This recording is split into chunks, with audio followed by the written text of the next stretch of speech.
Stand by. 1010, investigator reported disturbance at Acer Plaza. 10-4 dispatcher, verify address. It's Acer Plaza. Repeat, Acer Plaza.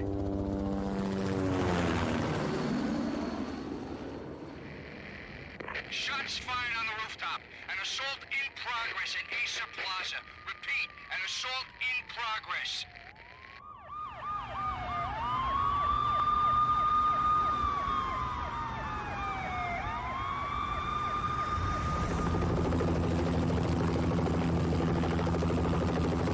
It's a war zone down here. 1085 dispatcher, need additional units. Additional units now. Officer in danger. Officer in danger. 10-5, please repeat. 10-5, all units, emergency. Officer in danger, Acer Plaza. Repeat, Acer Plaza, all units. They were all dead. The final gunshot was an exclamation mark to everything that had led to this point. I released my finger from the trigger, and then it was over. To make any kind of sense of it, I need to go back 3 years. Back to the night the pain started.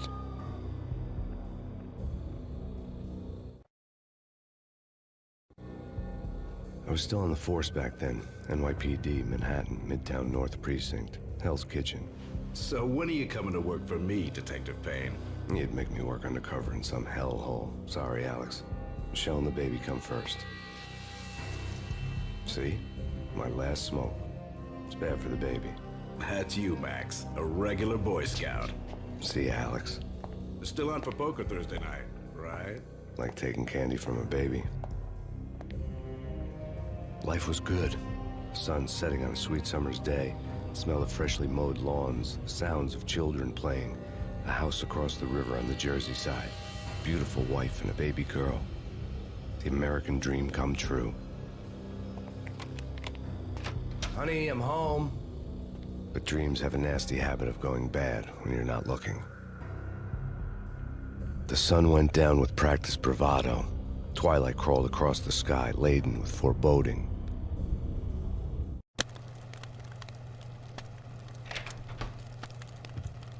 Michelle, honey, anybody home? I didn't like the way the show started. They'd give me the best seat in the house, front row center. What the hell?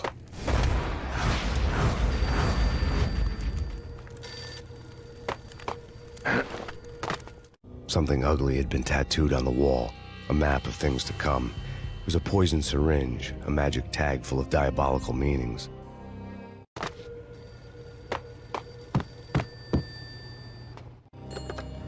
Listen, someone's broken into my house. Call 911. Is this the Payne residence? Yes, someone's broken into my house. They're still here. You have to... Good. I'm afraid I cannot help you. Who is this? Hello?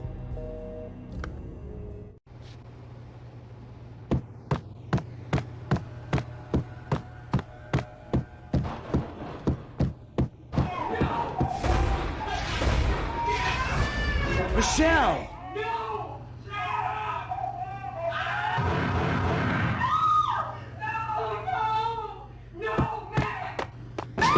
Michelle! Please! Freeze! NYPD, drop it! Coming!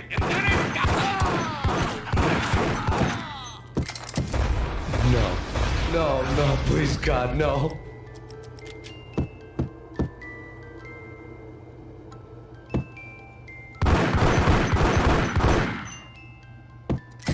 The flesh of fallen angels!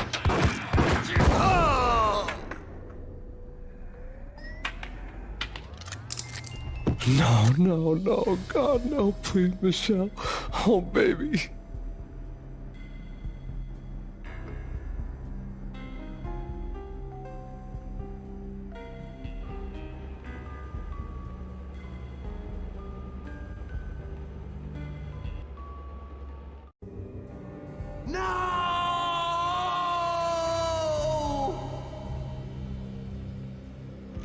That was 3 years ago. Everything ripped apart in a New York minute. The killer junkies had been high on a previously unknown designer drug, Valkyr, V.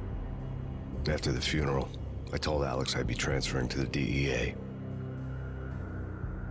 It took us 3 long years to get a break in the Valkyr case. Then, finally, 2 months ago, a dime dropper tipped us off that Jack Lupino, a mob boss in the Punchinello crime family, was trafficking. I went undercover, infiltrated the worst mafia family in New York. I came in from the cold and the dark. Outside the city was a cruel monster. I've been slowly working my way from the small time to the big fish, trying to get to the source of the drug. Alex and BB were my only contacts in the DEA, the only ones in this decrepit city who knew I was down here. BB here. Something urgent has come up with Jack Lupino. You need to meet with Alex immediately at the Roscoe Street station. I hadn't had a face-to-face with Alex since I'd gone undercover. Outside, the mercury was falling fast. It was colder than the devil's heart, raining ice pitchforks as if the heavens were ready to fall. Everyone was running for shelter like there was no tomorrow. It didn't get any better when I got to the subway. The feeling hit me like a point-blank shot straight in the face. Something was not right about this. My Beretta stirred nervously under my coat, but the train doors had already shut behind me, and I was in for the ride. Next stop, Roscoe Street Station, and Alex.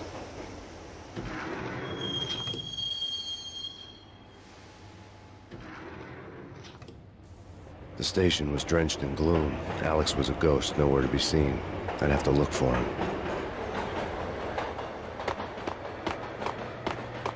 The gate was locked. Alex wouldn't have set up a meeting at a closed station. Something was off.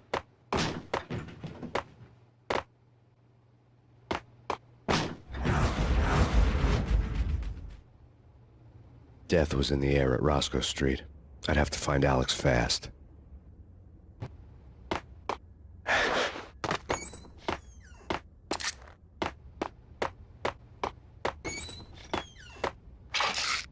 The pills would ease the pain.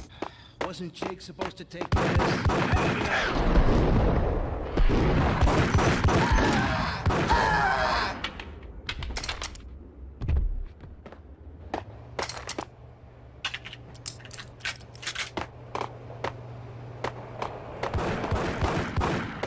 Yeah, yo!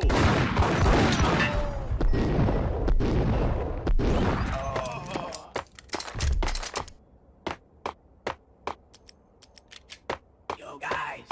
Yo, guys!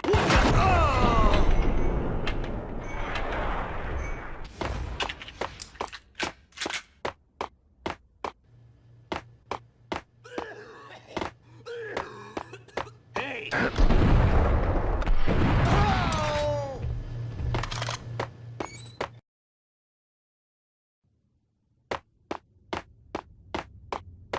What was that? It's nothing, relax.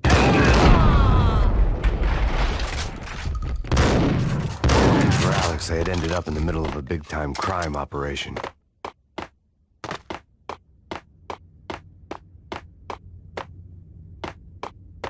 Kiss it goodbye.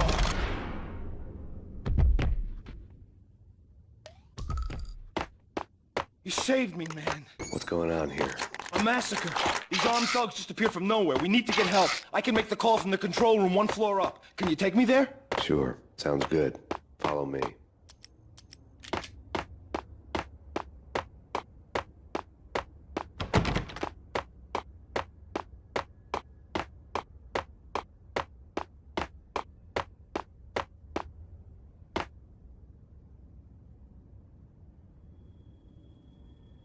Home free. This way. Hey, look out!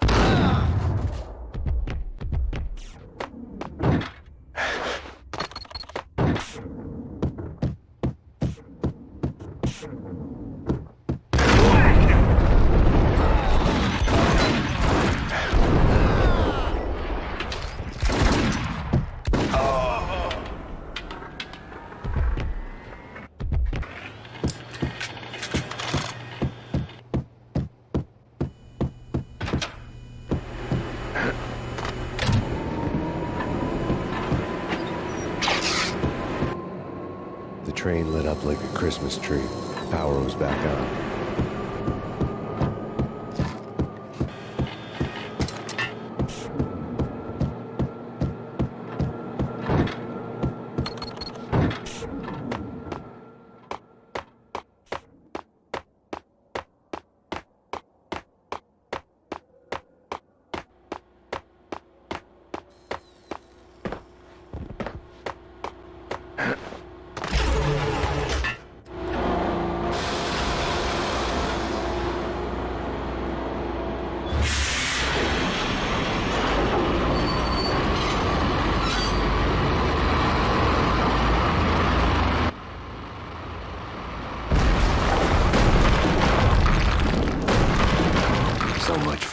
subtle.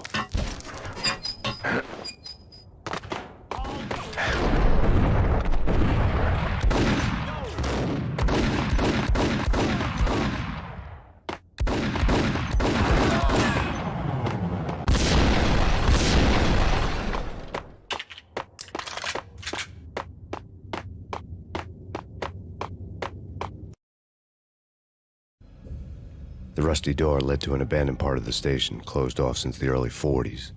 Something big was going down at Roscoe Street. Maybe that's why Alex had wanted to meet me here. Maybe not. One way or the other, I was gonna find out.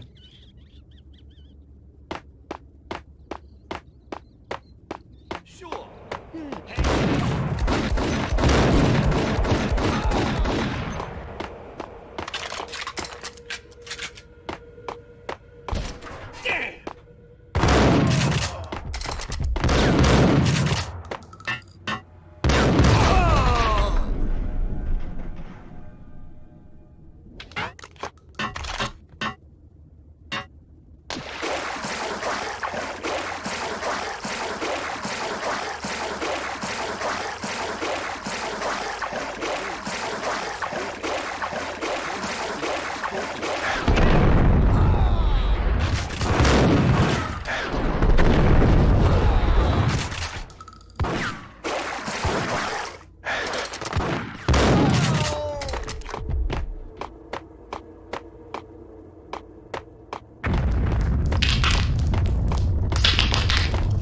What the hell was that? Hold on here. Give me the detonator. What the son?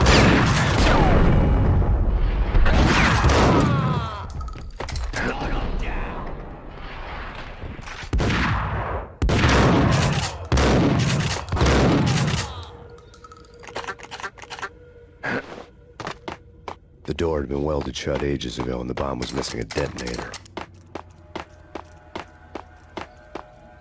Okay, fellas. The police are on their way. Knew we...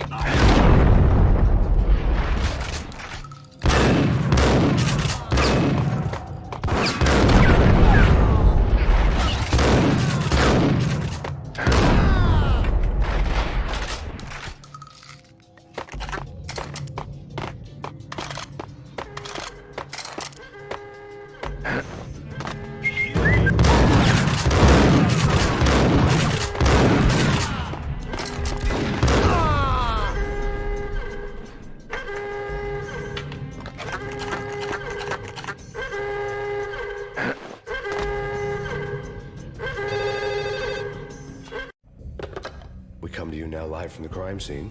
Who is this? Right back at you. This is Deputy Chief Jim Bravura from the NYPD. You are to cease your criminal activities and surrender immediately. Sure thing, Jim. Me and the boys have been talking and everyone's real sorry. They'll never do it again. Who the hell is this? Being placed at the scene of a bank robbery wouldn't have tipped the odds in my favor.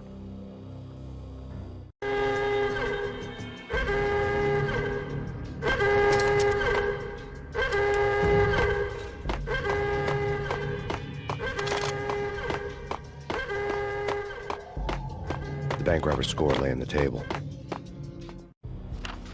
The bank robbers had been after Acer Corporation bonds. The Acer success story had recently been on every channel and on the cover of every magazine.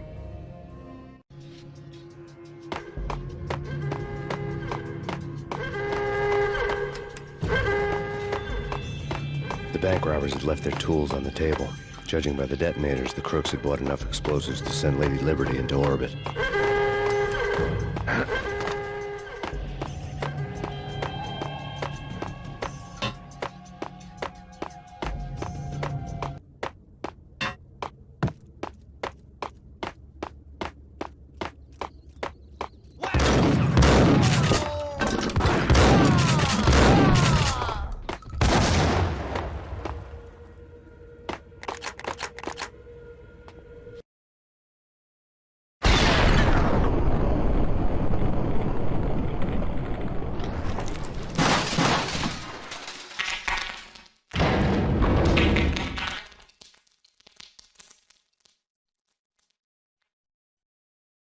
Hold it! Max! Jesus, you almost gave me a heart attack! I nearly shot you! Alex, I'm glad to see you. What the hell's going on? There are more corpses here than at the city morgue. It's an armed robbery, a tunnel job straight to the Roscoe bank vault through the old station wall. Is this why? This is Lupino's gig? This is Lupino's doing? Lupino's men? Really? You sure know how to pick a place. Can you get through? No, it's locked. We gotta get out of here. If it's Lupino, it's... Alex? Alex! There was nothing I could do. He was dead. I could tell by the empty, accusing stare of his eyes.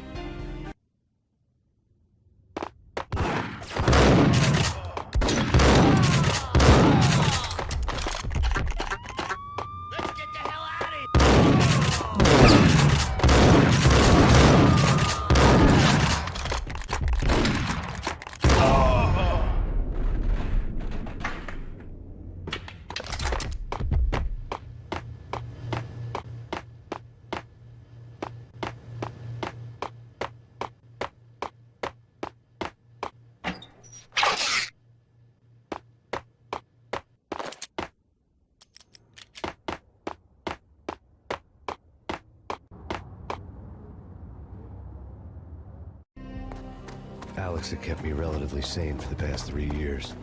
Now I didn't know how I felt.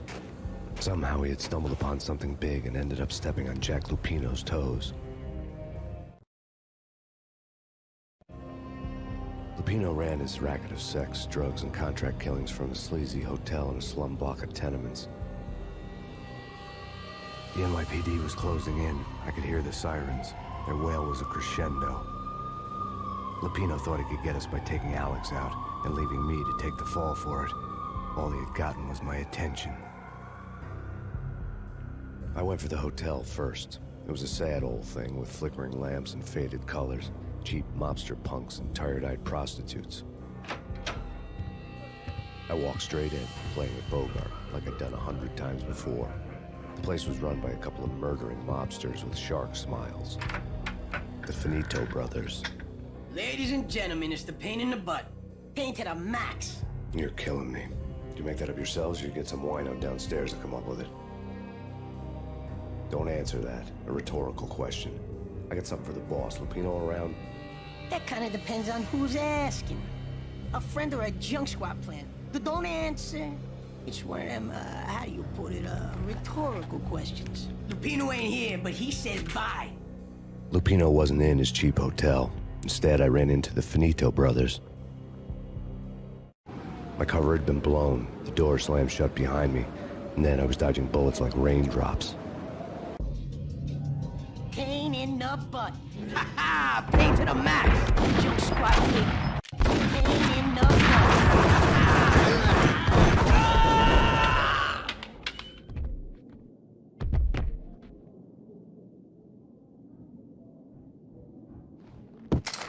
A letter on the desk caught my eye. Everything all right? Bosses, Joey, Virgilio, you all right in there? They're not answering. I had met Lupino only once. The gangster ran all his rackets through his right-hand man, Vinny Gagniti. Gagniti was a high-strung whiner on the verge of breaking apart, like an overamped Energizer bunny. He had the brains to run the business, but he lacked the balls, always falling short, taking his frustration out on underage addicts and call girls. The V deal goes down at your hotel. Jack's exact words, quote, "Vinny, you're in charge of this one," unquote. Rico Muerte's coming to see it through. Anything goes wrong and everybody's gonna get dead. Goes double for you. Treat this guy real good. Anything he wants, you give him. Don't screw this up or you're finito, finitos. A V deal meant added security, locked doors, and lots of nervous thugs with itchy trigger fingers. I'd seen nothing coming in, but that didn't mean it hadn't been there. Rico Muerte was a regular Kaiser Soze, a spook story told to keep the apes in line. 313. The Finitos had scribbled Muerte's room number on the note's margin. Call the others. Tell them to come quick. Okay, but we can't wait for them. We gotta go in now. Bosses, we're coming in. There he is!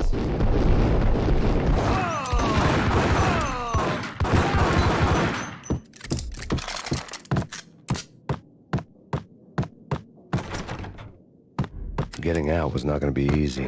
The staircase was locked and the elevator had been busted for a decade or more.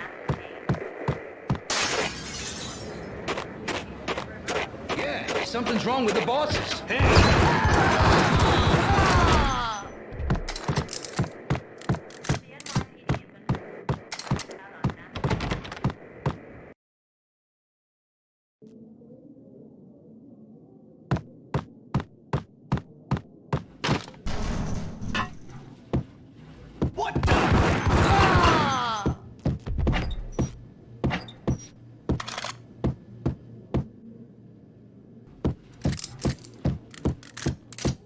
Previously on Lords and Ladies.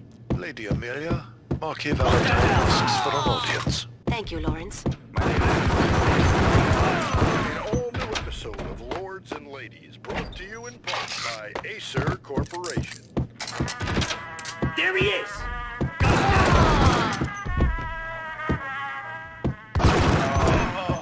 My lord. My lady, there is a matter of great importance I must bring to your attention. My lord. Yes. Indeed, my lady. Piece of crap! Distant forest. Blazing like the colors of your hair. Oh, my lord, you should not speak so. But my lady. Tonight, the city's fight against the nightmare drug Valkyr took a turn for the worse, as DEA Special Agent Alex Balder was found brutally slain at the Roscoe Street subway station. A suspect was seen leaving the site only moments after the shots had been fired, and the NYPD is currently in pursuit of Max Payne, a repeated felon believed to be armed and extremely dangerous. And now the weather. The worst winter storm in recorded history continues to pound the city.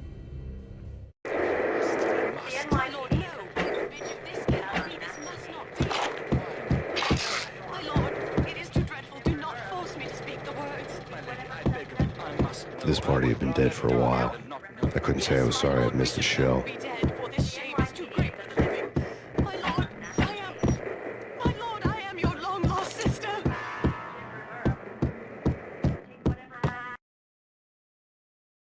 Get away. Get away. Get away. Oh no. Oh no. Oh no. Oh no.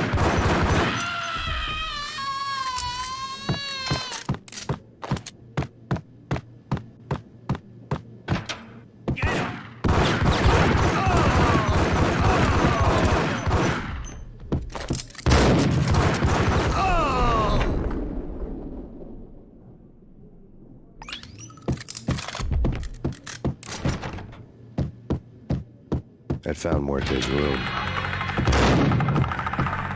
Muerte had received a letter.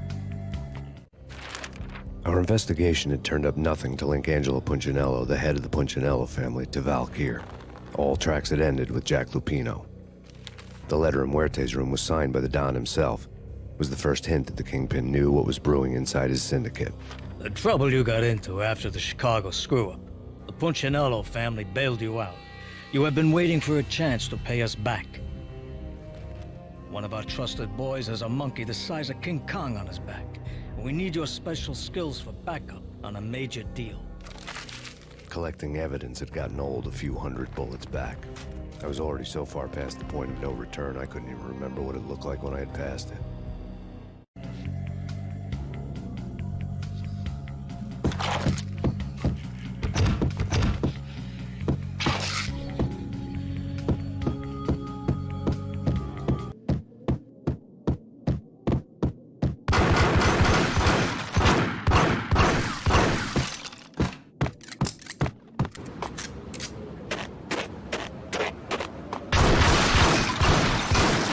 I didn't want to know what had happened here.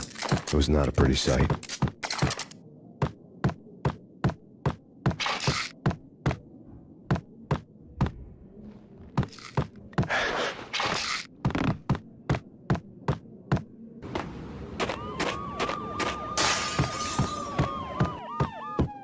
Hold it!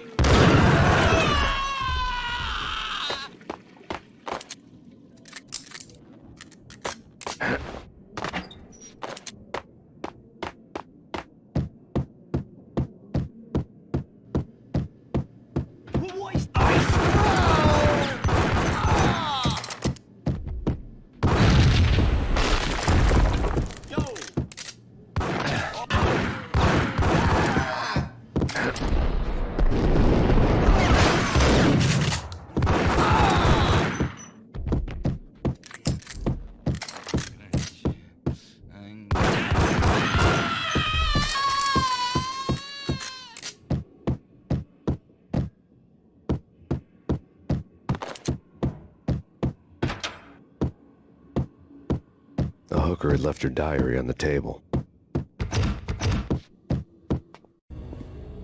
The diary belonged to a hooker named Candy Dawn. The read would have made a vice cop blush. Had talks with the mystery hag over the phone again. Sent her the latest One-Eyed Alfred tape. As long as the hag keeps paying for the tapes, the old man could come every day for all I care. She had a nice sideline, making secret X-rated flicks of her clients and selling them to the highest bidder. It would get her killed if her V-fix for the day didn't do it first.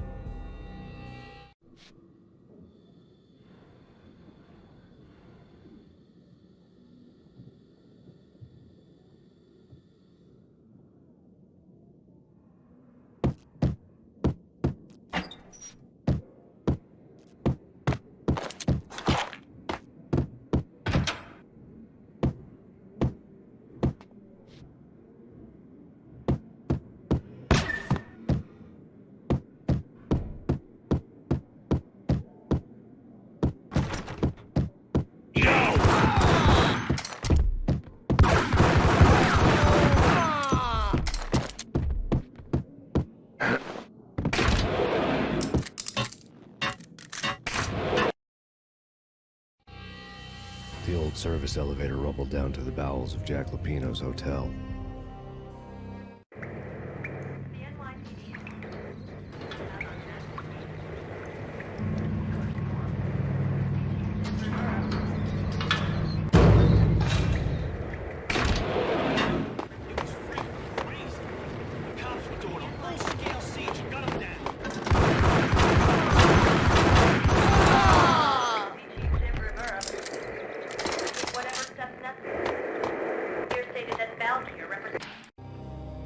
A winter storm warning is in effect in the whole tri-state area, as both freezing rain and heavy snowfall continue.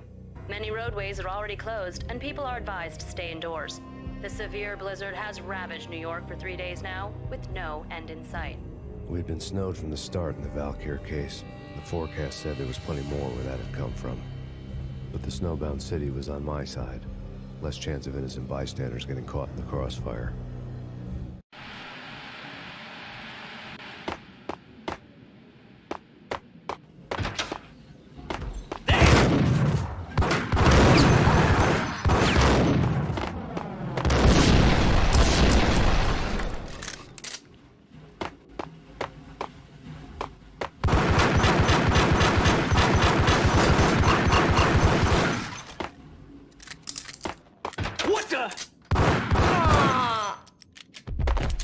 Exhibit number 1, a newspaper. A dead man tied to a chair lay on the boiler room floor. Captain Baseball Bat Boy has an unbeatable track record in superhero death matches. But a 6-pack of root beer gets me every time. The murder weapon was a baseball bat, now lying in a pool of drying blood next to a newspaper folded open on a Captain Baseball Bat Boy comic strip. Take vampire movies. Why are they always set in L.A. or Mexico? They can't even get a tan. If I was a bloodsucker, I'd move to the North Pole. Winter's one long night. Yeah, and what would you eat?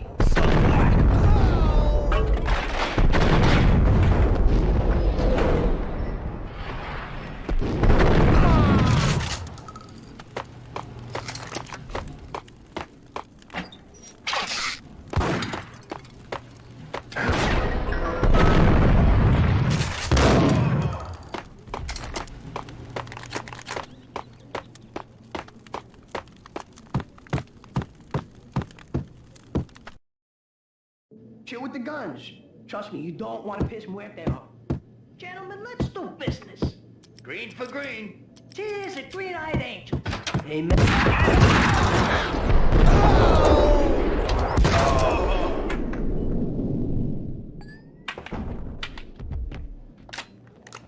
A lifetime ago, this would have gone down as a narcotics arrest.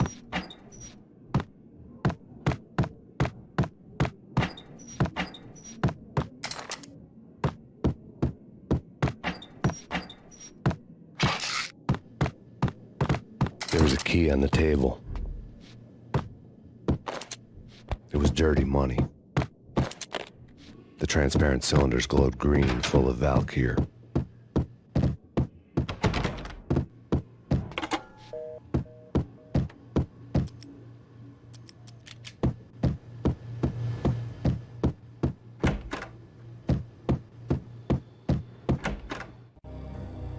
Two mad dog killers, ready to murder each other. They step into the next room, and I'm thinking, now they're gonna do it. But no. They sit down in front of a TV and solve their differences with the Kung Fu fighting video game. I tell you, Candy, I was so depressed, I strangled them both with the video game cables. Oh, Rico, you're so bad. I am, ain't I? Rico Muerte, big-time hustler. Who the hell? It's that cop. Muerte went for his gun.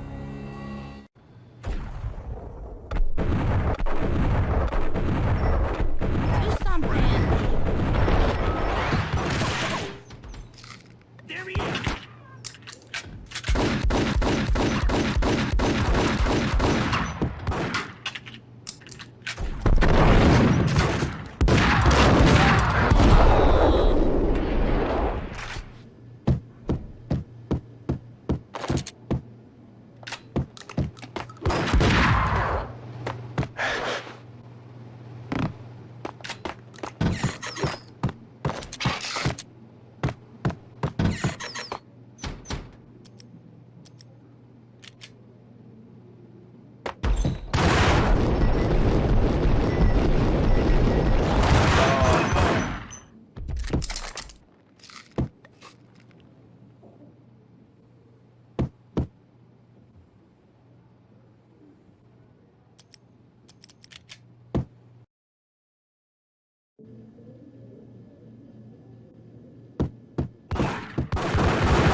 The antique switchboard was still in use.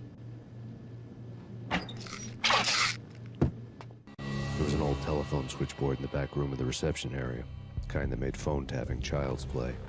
It wasn't hard to picture a fat pimp sweating with headphones on, listening to his hookers talk dirty and fake orgasms over a web of party lines, the blood veins of New York. Right now, there was a different set of moans and groans going on. Boss, Corneli, this is Max Payne.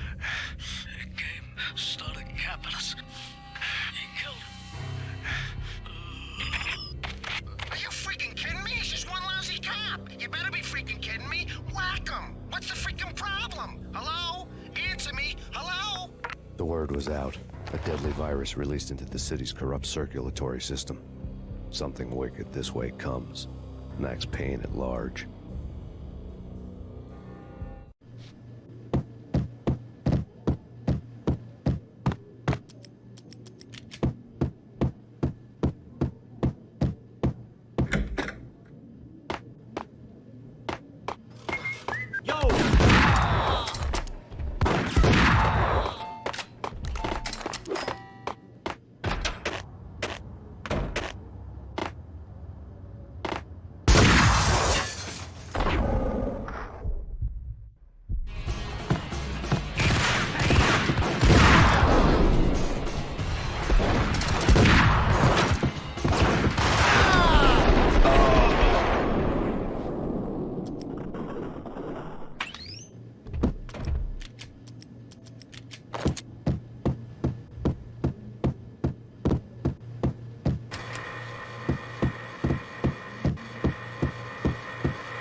Turn around, walk away, blow town. That would have been the smart thing to do. Guess I wasn't that smart.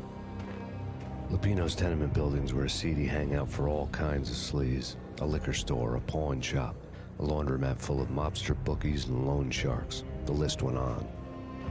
The how and why of it was a mystery to me, but they knew I was a cop. They knew I was coming, and they were going to get real trigger happy about it. I got to see Lupino's hangout all lit up. A bomb went off, turning snow into liquid gold. A pillar of fire lifted the remains of a car straight up into the air.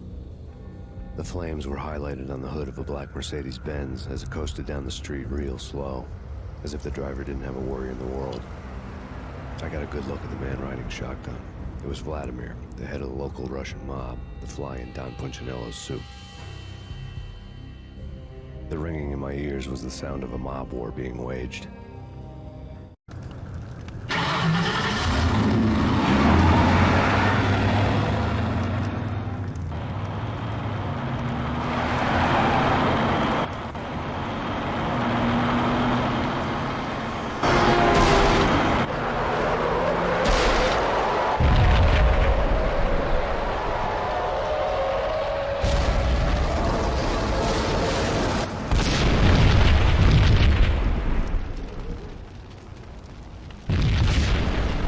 Exploded inside the closest slum building.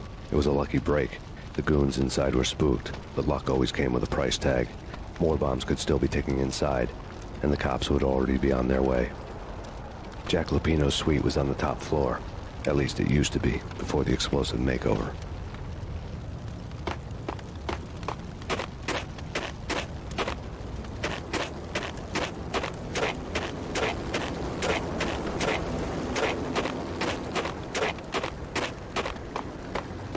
Headlines were a depressing read. The headlines were screaming bloody murder. The storm was a screaming duet with the approaching prowl car sirens. It was all a scream when you were down for the count and wanted for murder.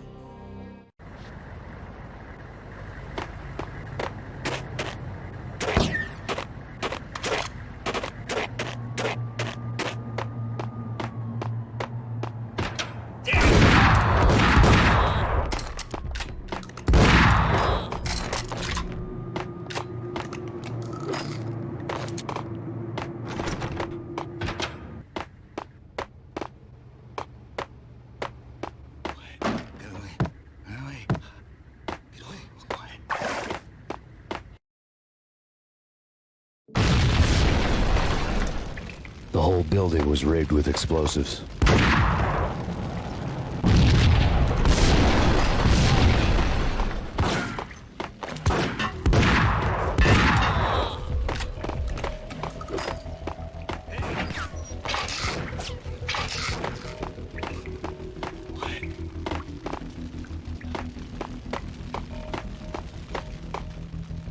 What the?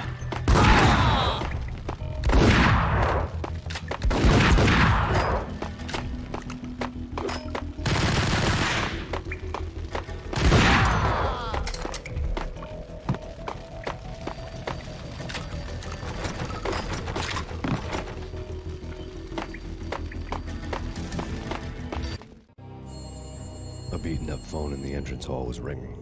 It could have been just a junkie in need of a fix, but it turned out to be something more sinister than that. Am I speaking to Mr. Payne? Who wants to know? My name is Alfred Woden. You must hurry. The police are on their way. Tell me something I don't know. They know you're there. How? And what's it to you? I will contact you again. The cops arrived, sirens singing in the off-key harmony of a manic-depressive choir. I had a few minutes while the SWAT team would go through their usual routine.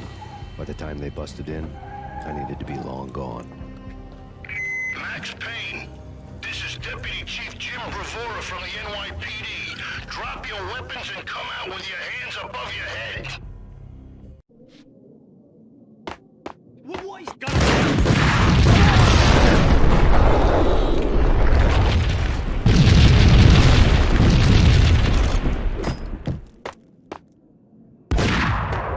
Someone had left a letter on the counter. Suddenly it all made sense. The bombs, the Russian mob boss making an appearance in person. Gognitti was his usual self, all talk and no walk. After our hit, the Russian has only a couple of guns left and they can be bought. There's no freaking way he has the guts to try anything after that. As it turned out, the Russian had plenty of guts. One thing he could count on, you push a man too far and sooner or later he'd start pushing back. There was a key on the shelf.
bombs that destroyed all the stairs up to Lupino's office.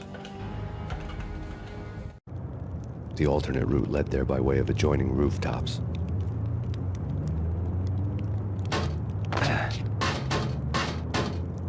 It's never been this cold. Never ever. It's like the sky's falling. Yes, sir.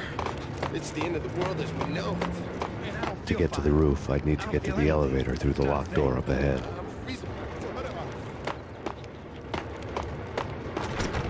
Pizza delivery. Never seen you before. Buzz off, Joker.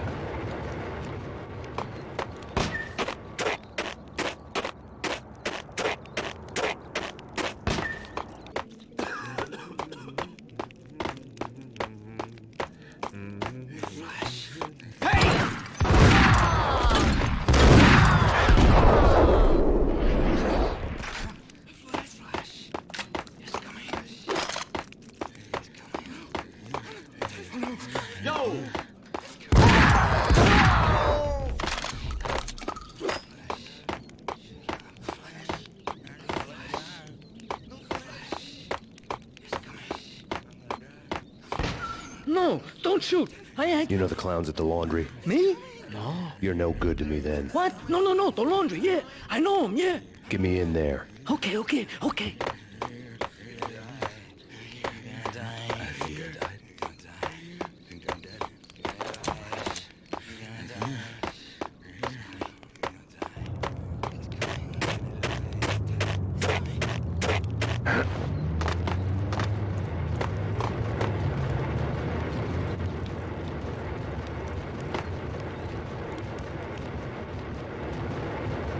It's me. Open up. Let me in, quick. Not so fast.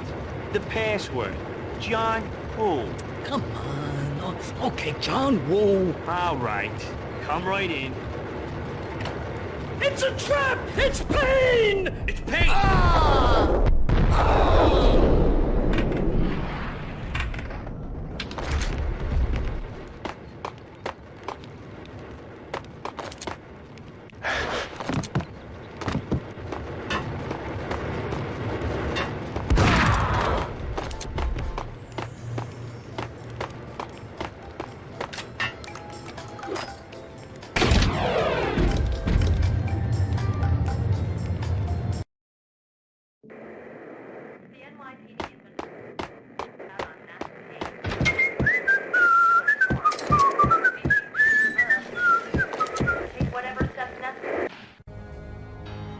City is in crisis tonight, with reports of Valkyrie-related gang war in the streets of the Bronx. Apparently, Max Payne, wanted for questioning in connection with the slaying of a DEA special agent earlier tonight, is waging a one-man war against his former partners in crime. Among the listed casualties so far are notorious mafia members Joey and Virgilio Finito, as well as Rico Muerte, himself a fugitive from the law, and a suspect for several murders in the Chicago area. The NYPD has been placed on full alert. A citywide APB has been put out on Max Payne. Deputy Chief Jim Bravura has promised to take whatever steps necessary to bring him to justice. What those steps may be remains to be seen. For NYCNN TV News, this is Kira Silver. Yo!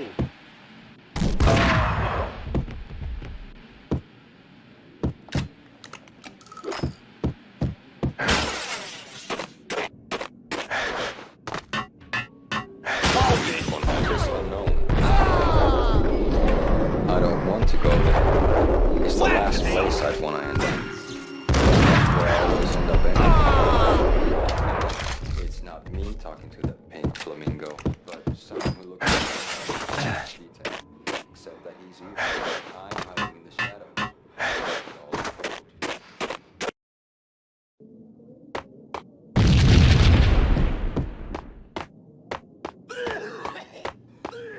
Red, blue, or green? It's always red.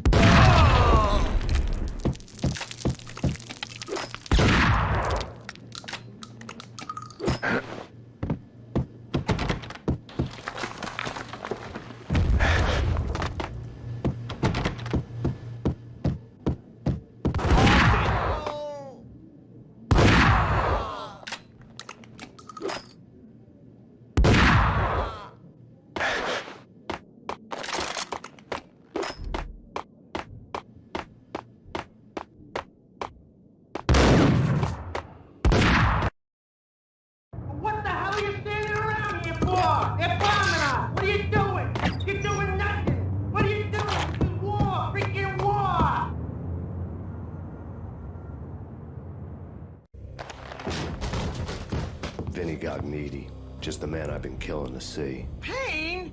Freaking fed! I knew from day one there was something screwy about you. What do you think you're doing? You're a freaking cop. You ain't got squad on us. You can't just come in here waving your piece like it meant something. Yeah! Oh my God! Oh God, you shot me! Ah! You're dead, Payne! And what the hell are you waiting for, you apes? Kill him! Kill him! With pleasure, boss. Gagniti bailed. I made like Chow Yun Fat.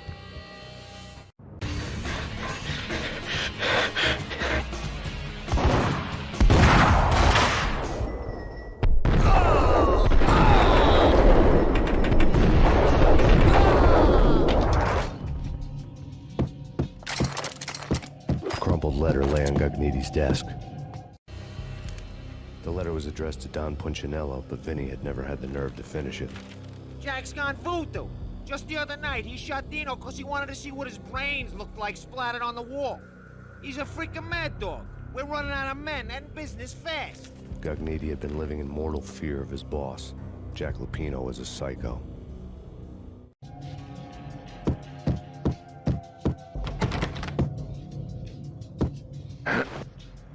Vinny Gagniti was running scared. He could run, but with a bullet in his stomach like a broken bottle of Tabasco, he was quickly running out of time.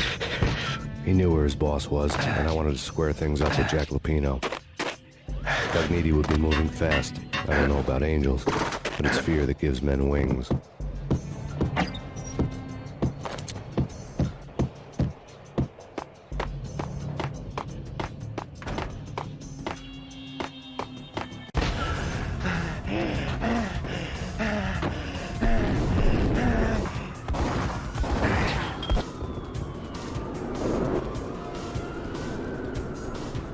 Gagniti hitched a ride.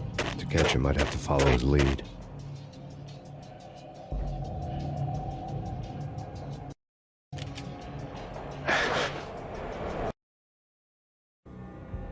This was my second train ride of the night. The way it started didn't promise anything better than the last one. Freezing wind tearing at my face like sandpaper and razors. Ice hard and slick under my hands and feet. Somewhere in the background, the wail of sirens. The city howling after me. New York sped by and fast forward.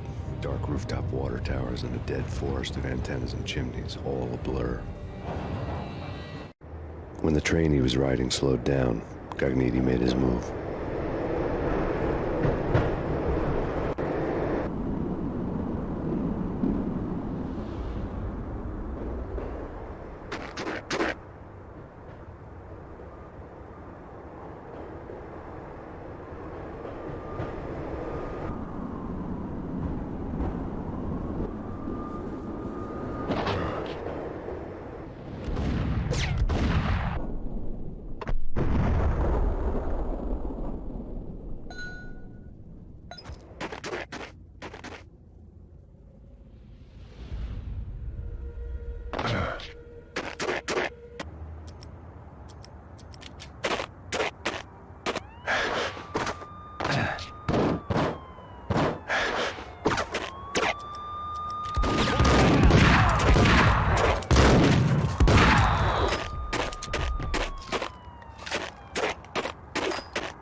It's Payne! He's coming down the stairs! Shoot the bastard! Okay, boss, you got it. No problem. All right.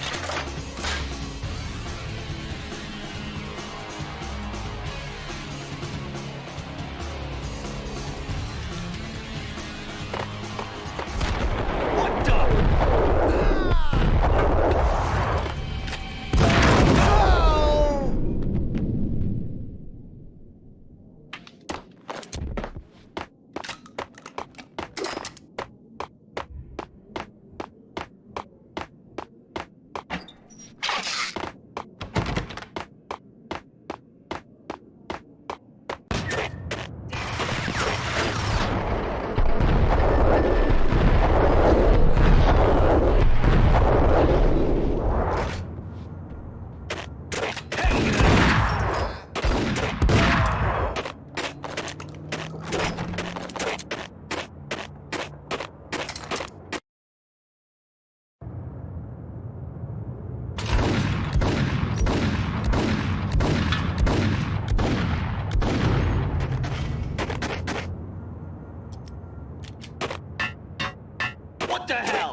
Max Payne has nowhere left to go. We are very close to capturing him. You'll get a full statement then. Right now, I've got better things to do, ma'am. That was Deputy Chief Jim Rivera from the NYPD with no further comment at this time. Apart from his suspicious food habits, I figured Bravura to be one of the good guys. Fate had just dropped us on different sides in this. But when it came to capturing me, he was way out of his league. I had already ditched the cops a couple of rooftops back. For now. He's coming! I can hear him! Ready? Keep his gun pointing at the door. Okay, this is it. Any moment now, Payne's gonna bust through that door with murder in his eye. Gun him down!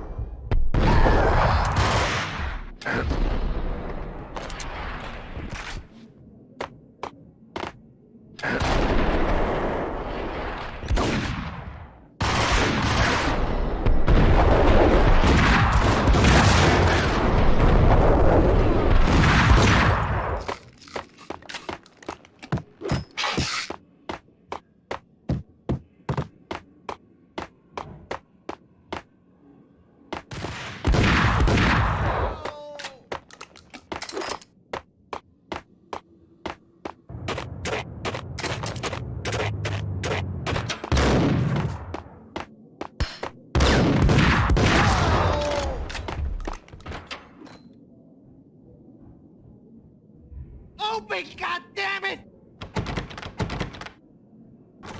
Payne! I'll kill you, you lousy freaking cop!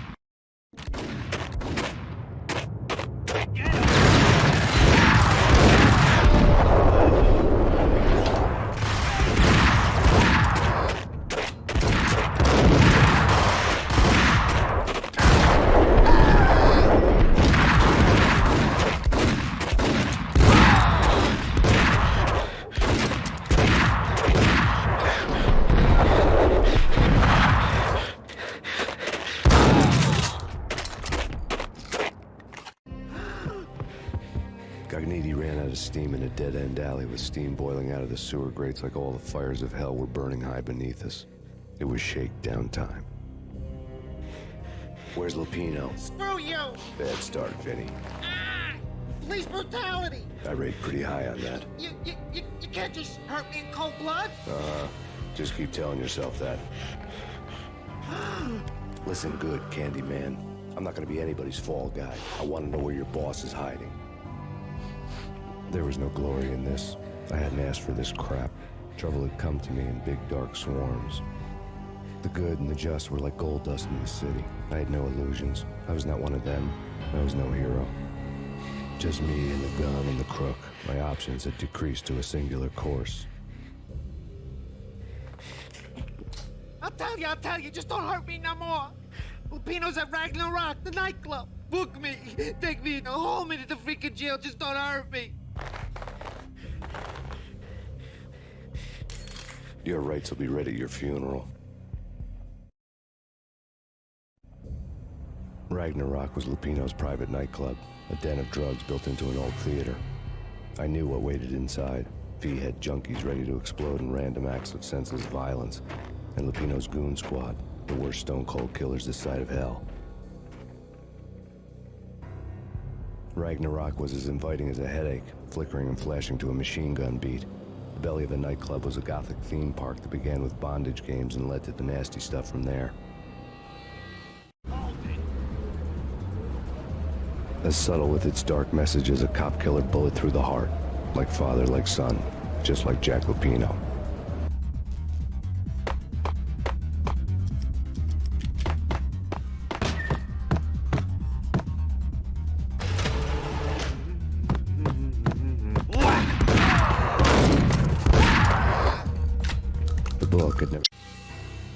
Given the setting, I was surprised to find that somebody had been passing time reading. The paperback was entitled, The Age of Murder and Storm. The blurb on the back mentioned Norse mythos and Ragnarok, the end of a Viking world with a terrible winter that covered the earth in ice, when vile crimes were rampant and all humanity lost. I could see how somebody impressionable might get it into their head that we were at the end of time.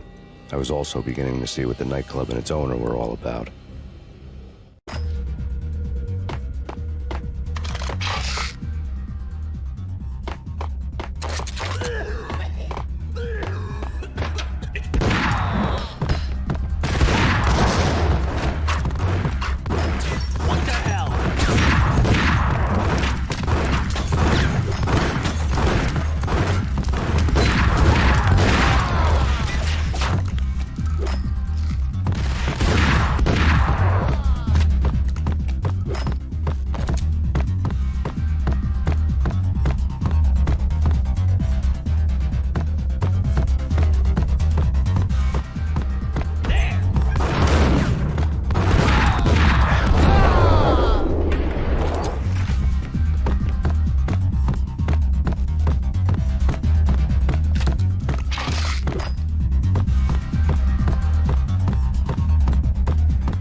occult had been piled on the table.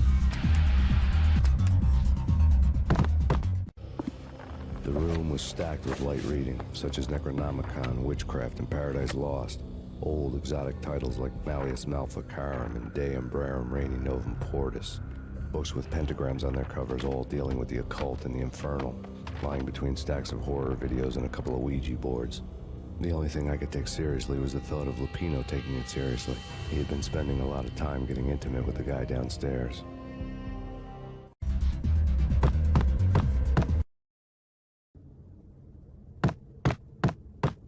While with Dino and all, I wouldn't say anything to his face.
What the?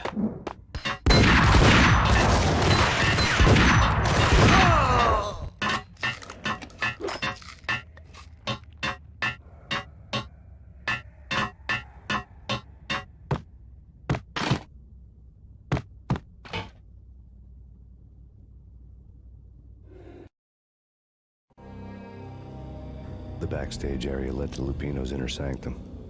The hot air inside was like an invisible wall, thick with incense and something else, a sickly sweet smell that made you gag. This was the rotten core of the Big Apple. Lupino lurked somewhere ahead, like a spider at the center of his web, waiting. The vapors in the air started to make my head swim. Torn pieces of a letter lay scattered on the sofa.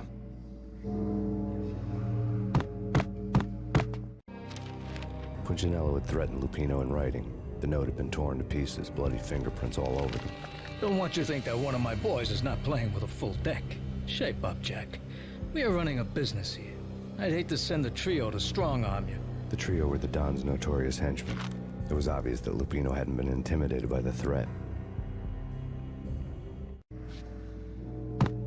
Lupino's notes covered the table. Jack Lupino was crazy, all right. The table was scattered with notes of demented arcane nonsense written in rusty blood. A mishmash list of demons, devils, and dark gods evoked. Beelzebub, Asmodeus, Baphomet, Lucifer, Loki, Cthulhu, Lilith, Hela! Blood given to you all. He was after that old Faustian deal. Your soul for power and fortune. Just sign on the dotted line with your blood. Lupino's notebook lay on the pedestal. Jack Lupino was crazy, all right. Mythic wolves, let loose to devour the sun and the moon. Lupino is the wolf. I'm Mr. Beast, the big bad Fenris wolf. I'm the end of the world man, wearing the flesh of fallen angels. After Y2K, the end of the world had become a cliché. But who was I to talk? A brooding underdog avenger alone against an empire of evil, out to right a grave injustice. Everything was subjective. There were only personal apocalypses. Nothing is a cliché when it's happening to you. The flesh of fallen angels! Come to me all! Astaroth, Beelzebub, Asmodeus, Baphomet, Lucifer, Loki, Satan, Cthulhu, Lilith, Hela! Blood to you all! Secrets living under the skin of reality. I've seen it. The corruption of flesh.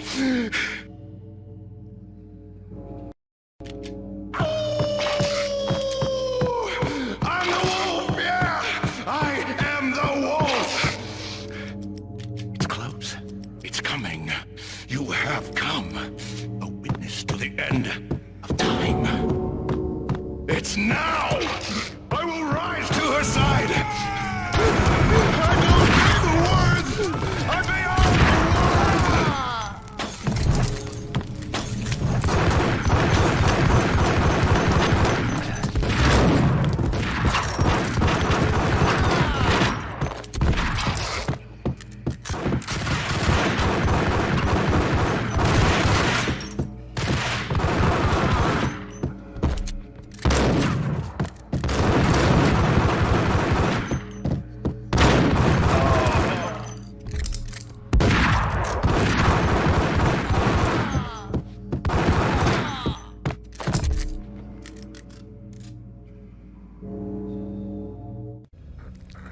I had known there'd have to be a catch in it somewhere, and this one was the Empire State Building of catches. Lupino was pumped up and dying to go 15 rounds with a mutant alligator. And then he started this spooky monkey talk, straight from a bad dream. Mine. I have tasted the flesh of fallen angels. I've tasted the devil's green blood. It runs in my veins. I've seen beyond a world of skin, the architecture of blood and bow and arrow. Death is coming! She is coming, and hell follows with her. This is the twilight winter. I am ready to be her son. Her time is now, and all who stand in her way must die!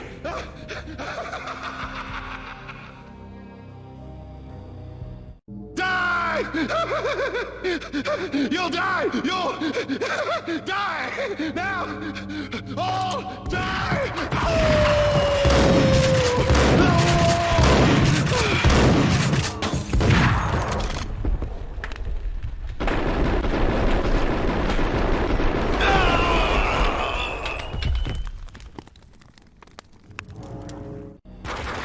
Lupino finally went down. I wanted to make real sure he'd stay that way. V was a bad monster. Turned them into friggin' zombie demons from outer space.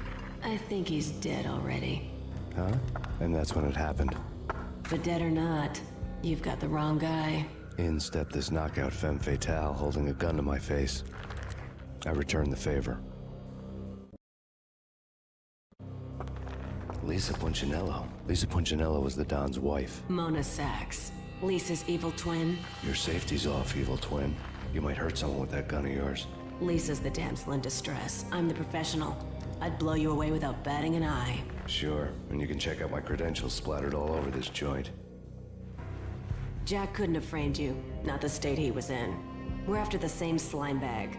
Angelo Punchinello's the one who murdered your friend and framed you with it. You know this for a fact? I've got my sources. I don't have a clue these days. I just shoot them as they come.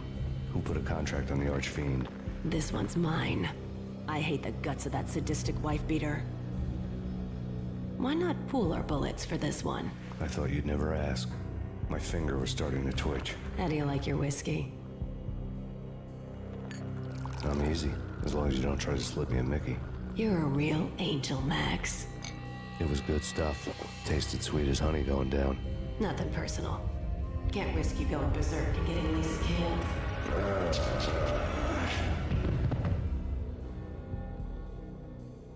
The nightmare was always the same. Violent shapes moving in darkness, old and ugly. The killer's mad laughter was a riddle filled with wicked innuendo.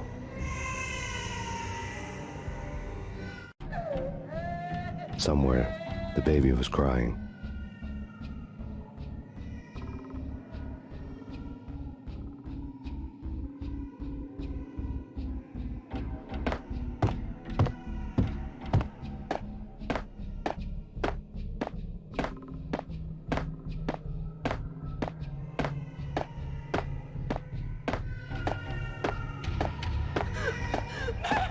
No, please, Max! Why? I didn't mean to. I'm sorry.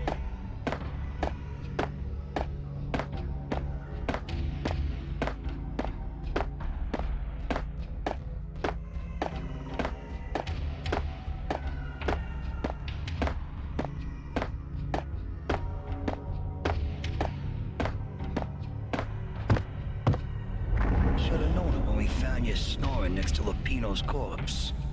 A comedian, huh? The pictures were filled with good old times.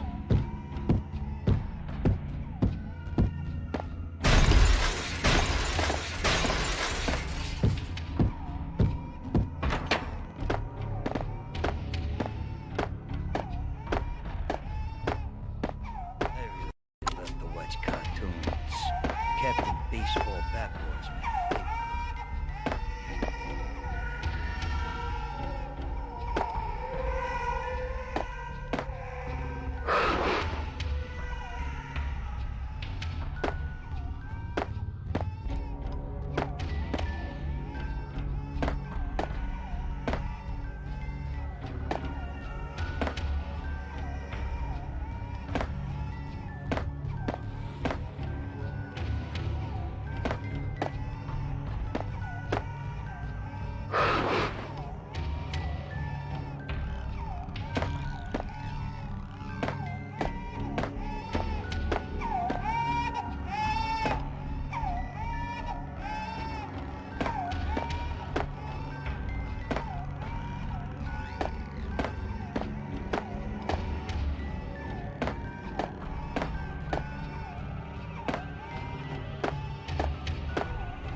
No, please, God, no.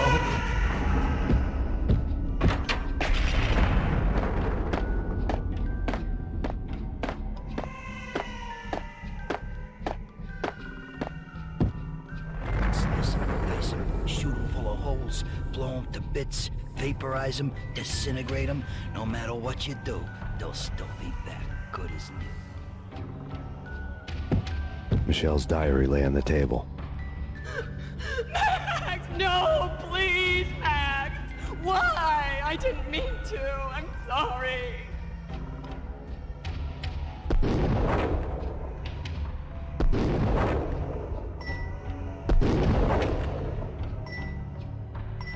Murderer! You killed her! Nothing like that ever happens in the real world.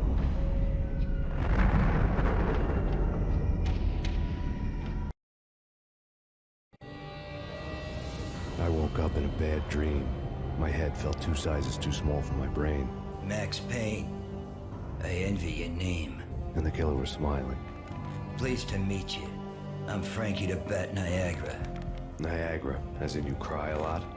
He had a baseball bat and I was tied to a chair. Pissing him off was the smart thing to do.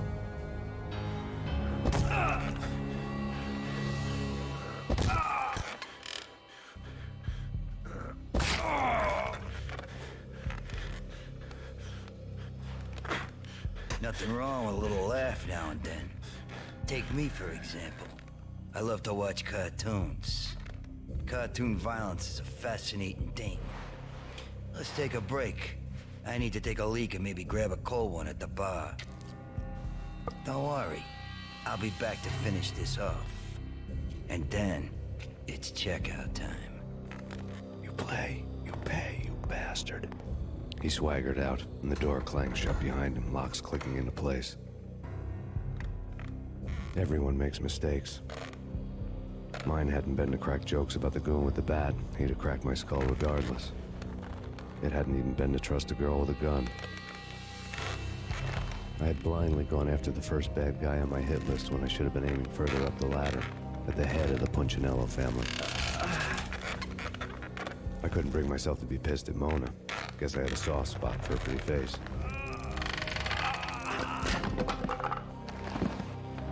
But when somebody decides to play baseball with your head, you tend to get sore. They had dragged me back to the basement of Lupino's hotel. I was beaten, bruised, and blue. I felt like the chair I had broken to get free.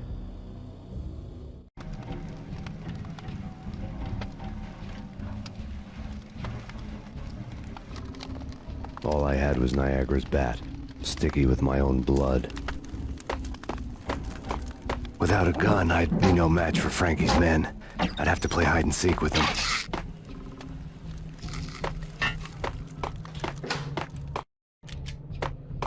It's Frankie's turn. What the? What the hell?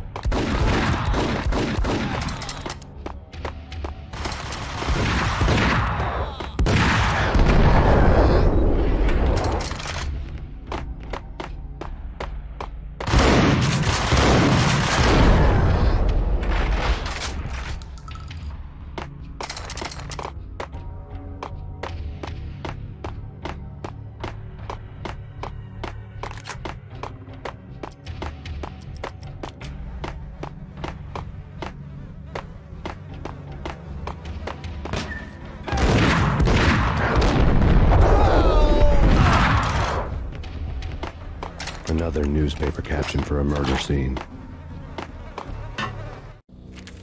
Frankie had left his calling card, a Captain Baseball Bat Boy strip, next to a sewer passage filled with bodies.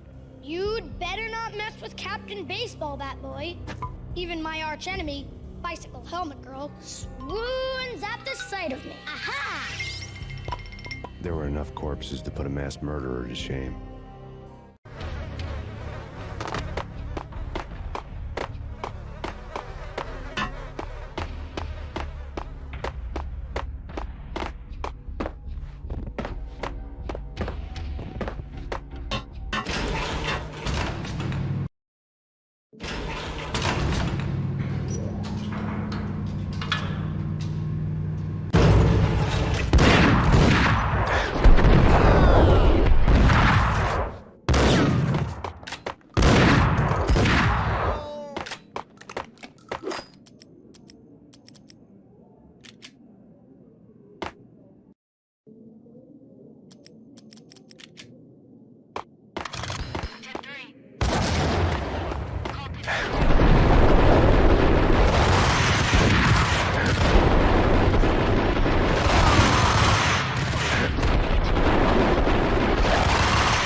Things were fast going from bad to worse.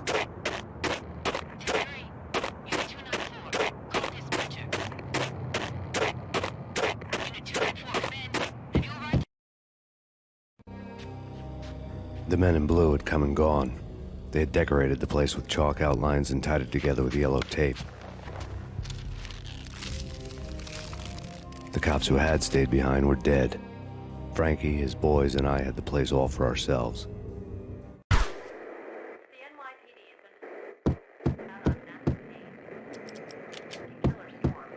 Just forget about it. Just forget about it. Hey, just forget about it. That crazy witch, you should have heard her. She was a real scream when the boys caught her trying to cap the Don. Oh, that's friggin' bad. To the trio? That's even worse than what Frankie's doing to that poor bastard downstairs. She's gonna take a long time to die. The mobster muscle on the phone was talking about Mona. Punchinello's trio were nothing but bad news.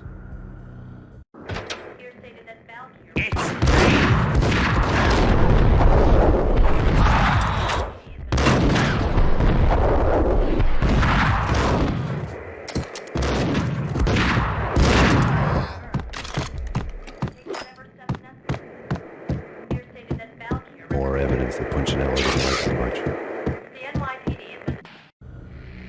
The fact remains that all the victims so far identified in the Ragna shooting have been known criminals, many of whom had large doses of V in their blood. Reliable sources say that Max Payne was also among those killed, although no body has been recovered at this time. Reliable sources. That meant somebody thought the Mafia had me, didn't want the cops snooping around anymore. The body would be delivered to them barely recognizable. Case closed.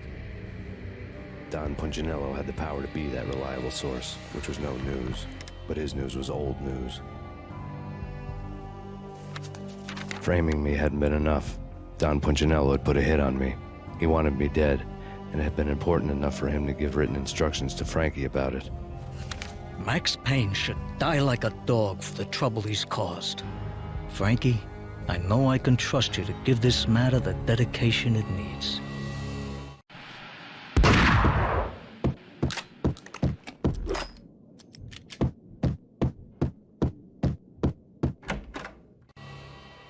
The hotel bar was fast developing quite a history. True to his words, Frankie was there, having a beer. Jesus Christ. How the hell'd you get loose? Got bored waiting. Thought, what the hell, we could just as well finish this here.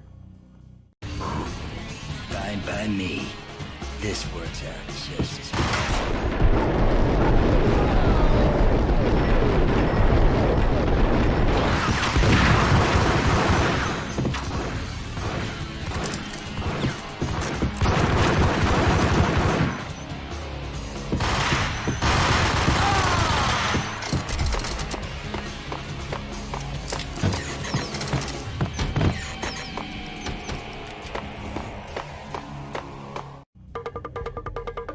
Thank you. You've been a lovely audience. Had enough? I don't play with girls anyway. Unfair! I spotted the tail as soon as I left the hotel. A big black Mercedes. I'd seen the car before. That time it had heralded impressive explosions. Vladimir was back. Bang. You're dead, Max Payne. I might have laughed if I remembered how. What's this supposed to be? Cops and robbers? Look, you want something with me? Get in line. Peace, man. Relax. You know you are a real news item, armed and dangerous. I am going to make you an offer you can't refuse. I've always wanted to say that. It's a bum rap. I've been framed. That's a moot point. Whatever you did or did not do, I'm sure you had good reason for doing it. Want to hear me out? I'm listening. Punchinello messing with V is bad for business all around. But that's not all. There is this guy, Boris Dime, used to pull jobs for me. He's the captain of the cargo ship Charon. Now the bastard turncoat has gone over to the other side, Punchinello's. The ship's loaded with high-res hardware, guns, my business. If Punchinello gets hold of that cargo, he's won and I have lost. And you'll have your work cut out for you. If you want to get to Punchinello, you'll need heavy-duty persuaders. I am just the man to get them for you. Change the ship back under my flag, maybe pop 2 in the Traitor Dime's head while you're at it. You'll get enough guns to start the apocalypse. You in or out? Let's get this show on the road. Vladimir was one of those old-time bad guys with honor and morals, which made him almost one of the good guys. None of us was a saint. The Brooklyn riverfront was a maze of rusty containers, sharp-boned cranes looming up from the snowstorm. On a night like this, you couldn't help but think of the dark army of dead men sleeping with the fishes, cement shoes and lime. No Minotaur lurked in this labyrinth, but somewhere out there, on the clanking deck of his cargo freighter, the skipper of the Chiron was waiting, like the ferryman of the River Styx.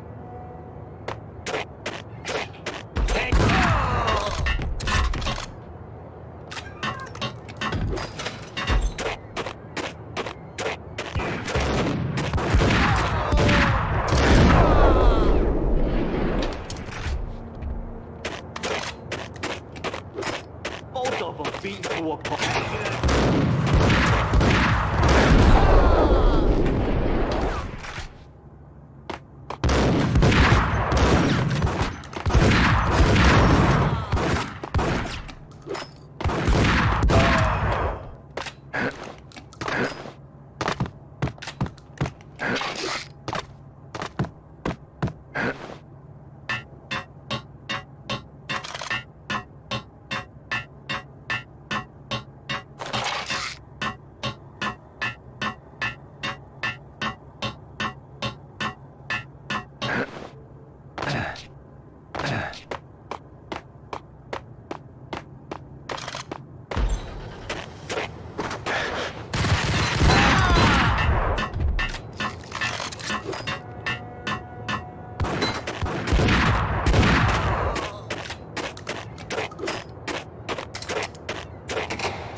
I doubted the letter was a receipt. Rico Muerte had come to town to do more than just sort out family troubles. Exhibits number 1, 2, and 3. Briefcase of money, a sniper rifle, and an envelope with one word neatly printed on a folded piece of expensive paper. Mayor. It didn't sound like a mafia contract at all. It was too cold and too to the point.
Rust had crept over the sides of the cargo steamer a long time ago. Boris Dime would be on board. I'd have to smoke half of his crew to even get near the gangplank. Guns were probably being kept in the hold, buried amidst the rats and oily water.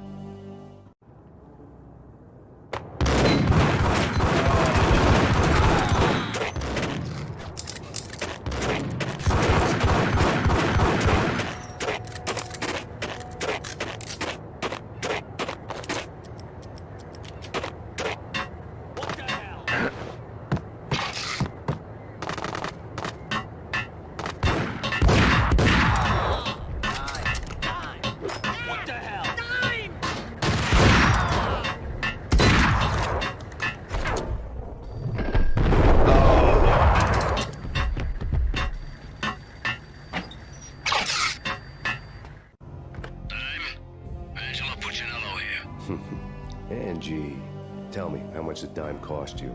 I bet it was more than his name. Max Payne? Right the first time. You're dead, punk. You sure you're not confusing me with Boris here? But you are right, of course. Pretty soon we should get together and have a talk. You son of a... Pissing Punchinello off was a dangerous game, but when people get mad, they make mistakes. I should know. That's where I wanted Punchinello, mad enough to trip over his own feet, preferably into a grave. Dime! Dime! Dime!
Did you get everything you need? Check. I owe you. Anything you need. This is my solo. When I'm through, Punchinello won't be anybody's problem anymore. Clear as vodka. But anytime you get between a rock and a hard place, just whistle. This could be the beginning of a beautiful friendship. You really get a bang out of this big-time gangster act, don't you? Even with all this firepower, I figured I couldn't get to Punchinello at his manor. I could only hope that he wouldn't pass a chance to hear me beg, to see he's won. This is Max Payne. I want to cut a deal. Payne, you're a dead man. That's what everybody keeps telling me. I got your ship and her cargo. I want to meet. No pain, no gain. Capiche? You know my restaurant? Yeah, I know it. One hour. Punchinello's restaurant had seen better days. Snow was falling like ashes from post-apocalyptic skies, but that was outside. Things would soon get hot in the Don's restaurant. I knew it was a long shot, Angelo Punchinello actually showing up, but there was no crime in hoping.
Burning to get me.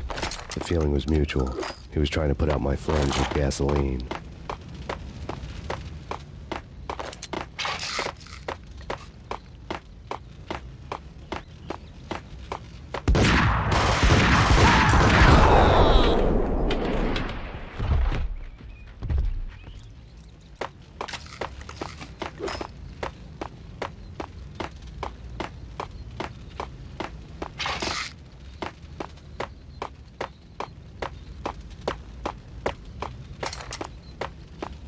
Mobsters have been guarding a real treasure.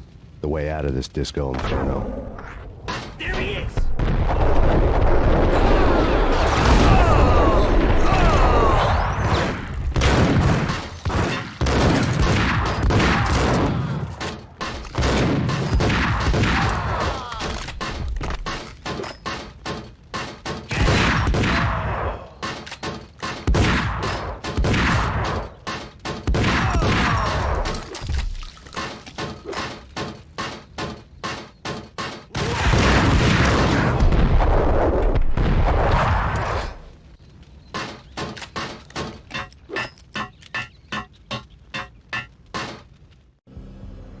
Vlad had seen my smoke signals. The Mercedes was revving to go, almost drowning out the banshee wail of the sirens. You coming? We'll drop you off at the Punchinello Manor. Sounds good to me. When this is over, look me up. I could use a professional like you. I'll keep that in mind.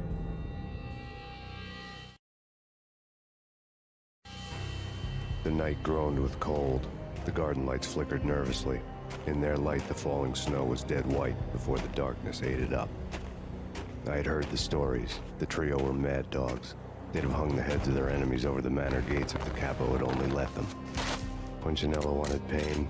He'd see the pain. The trick in my situation was that there was no trick, no matter what the movies tell you. No rules, no secret mantra, no roadmap. It wasn't about how smart or how good you were. It was chaos and luck. And anyone who thought different was a fool. All you could do was to hang on madly, as long and as hard as you could. Someone had graciously left the back door open for me and killed the guards. My money was on Mona. I knew the trio would be standing between me and Punchinello. I had read their rap sheets, thick as phone books. No one would be walking out of here alive. The numbing cold of the broken night had followed me in. Upstairs, the trio tangoed down the manor halls to the silent rhythm of their murderous hearts. The blood of their victims rust on their lips. Vince Mignano, Pilot Providence, a.k.a. Big Brother, and Joe Deadpan Salem. The pistol was a frozen lump in my hand, piercing the skin, gnawing me to the bone.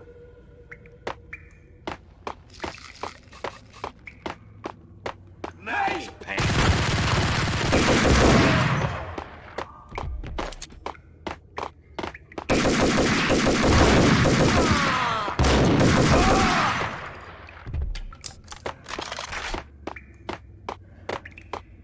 It's Payne! Someone get the guys from upstairs! No one's going anywhere.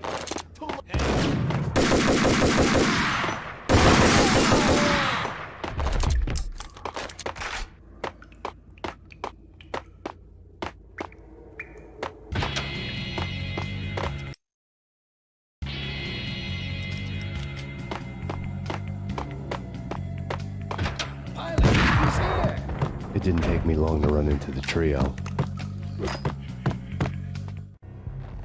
The word on Lisa Punchinello was that she was a bit of a witch. The tarot cards on the kitchen table fit the picture. They weren't my kind of cards, but I was willing to take a crack at the hand Mrs. Punchinello had dealt. The first card was the tower. Maybe that was supposed to be the manor. It got easy after that.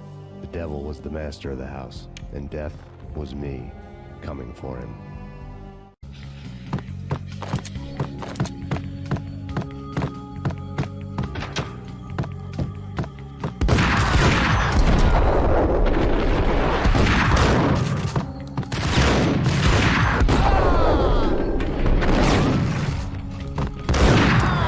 One down, 2 to go.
Two down, 1 to go.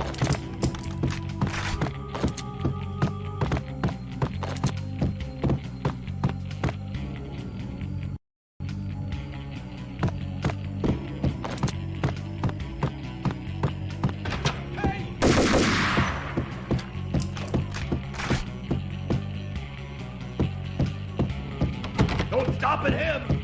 This will stop anything. Take cover.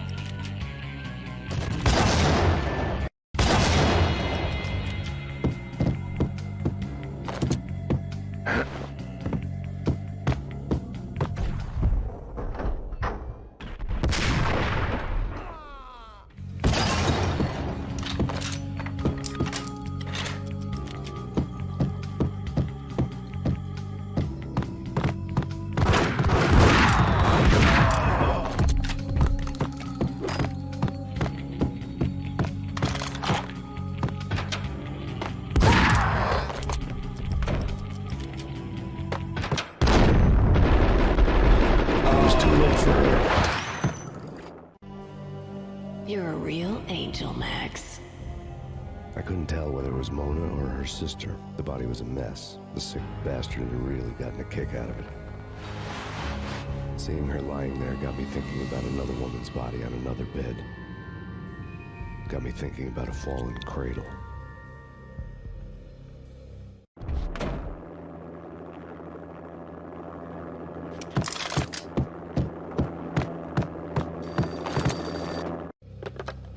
Max Payne. Talk to me. Alfred Woden. You've got company. An armed helicopter just landed on the manor grounds. You must hurry. The more the merrier.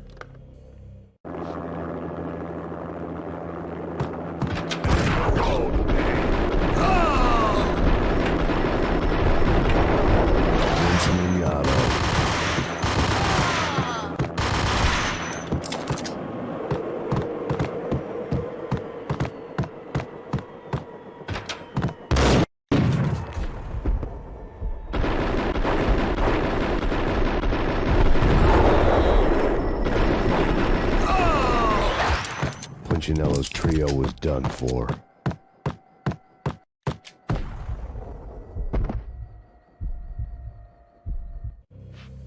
Outside my door. Hurry. It's coming for me. You gotta hurry. Please. I could hear Punchinello on the phone begging for help. He should have been saying his goodbyes. Punchinello was a pushover. The moment I stepped into the room, he folded like a deuce before a royal flush. No, wait. I was just doing what I was told. I couldn't refuse. She's someone high up. Government, maybe. I don't know. He was trying to buy more sand for his hourglass. I wasn't selling any.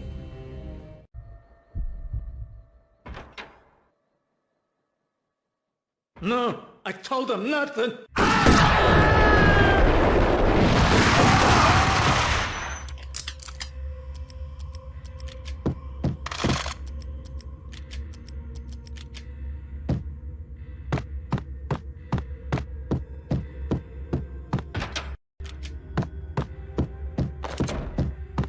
Drop it.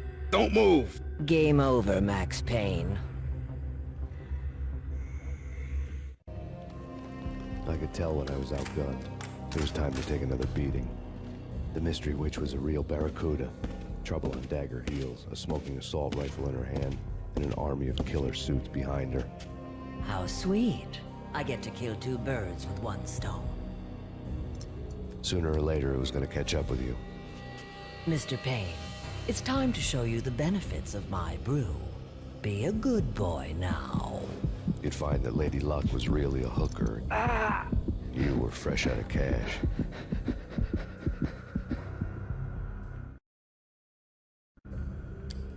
Gentlemen, we're done here. Take me to Cold Steel. She had just given me an OD of Valkyr. I could feel green fire eating my brains. They turned to steam. They did a fade on me. I'd never had a chance. The witch had got me just as sure as if she put a gun to my head and pulled the trigger.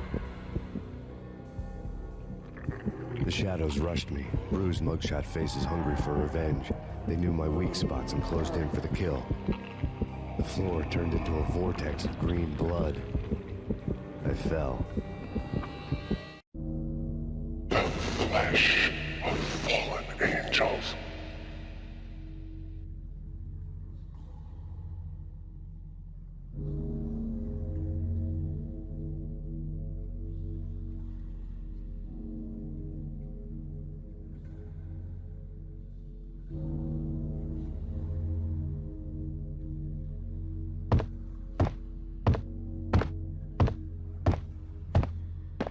Who's there?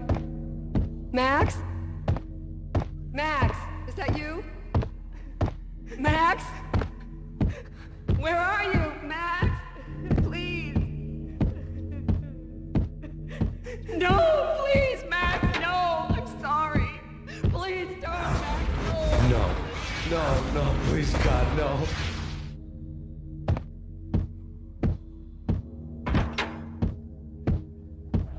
Max?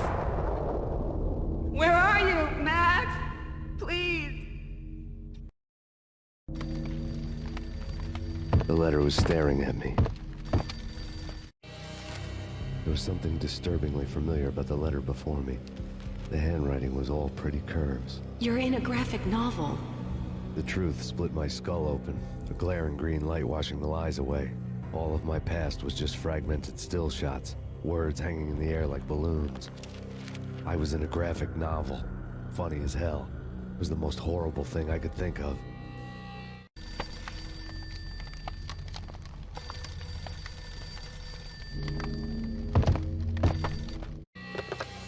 Bartender, shiny stuff. life and dreams are made of stooped necromancers. These things like a banana wrist having strayed too close to the constellations on their shaved skulls. There was a bad line in a prank call. Someone spouting insane babble. I couldn't make sense of it. But I had an overwhelming sense of deja vu. The caller's voice sounded oddly familiar.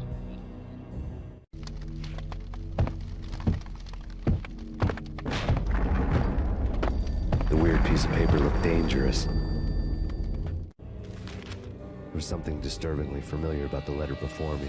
The handwriting was all pretty curves. You're in a computer game, Max. The truth was a burning green crack through my brain, weapon statistics hanging in the air, glimpsed out of the corner of my eye, endless repetition of the act of shooting, time slowing down to show off my moves, the paranoid feel of someone controlling my every step.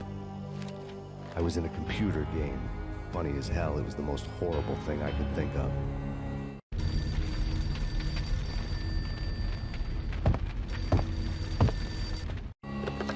Don't lose it. It's Valk here. The drug. Snap out of it. Try to remember. It was a bad line in a prank call, someone spouting insane babble. I couldn't make sense of it. But I had an overwhelming sense of deja vu, and the caller's voice sounded oddly familiar.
Max! No! Max!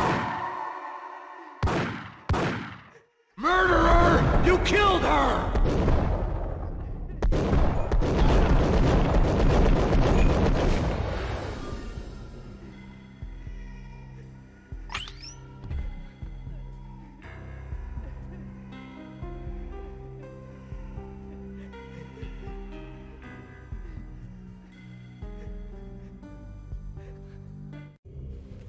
Max, something happened at the office today. A strange memo. Something about Vikings. Honey, I gotta run. You can tell me all about it this evening. Have a nice day, darling. The bullet holes were rubies on her chest, blood glowing on her ivory skin. She was so beautiful. The killer was smiling. The flesh of fallen angels.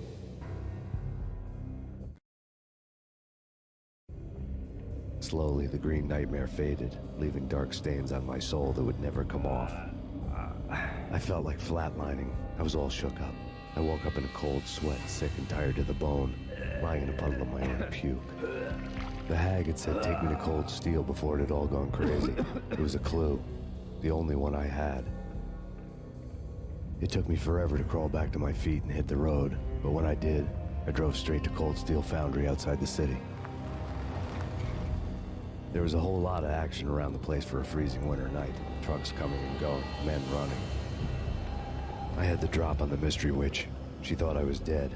I was on her blind side. I was going in. The bad trip had put me in a crazy mood, adrenaline pumping through my aching veins. Staggering on the mill roof in ice and snow and wild wind, I was a ninja, My kung fu was strong. I wasn't kidding anybody. At best, I was Superman on kryptonite about to fall through a skylight, down to where it was all going down. A half-abandoned industrial area in the middle of nowhere. The factory was a perfect front for any number of illegal activities.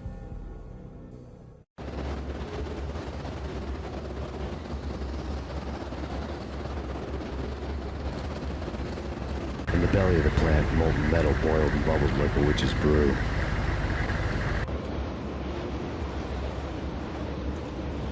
Casualty status?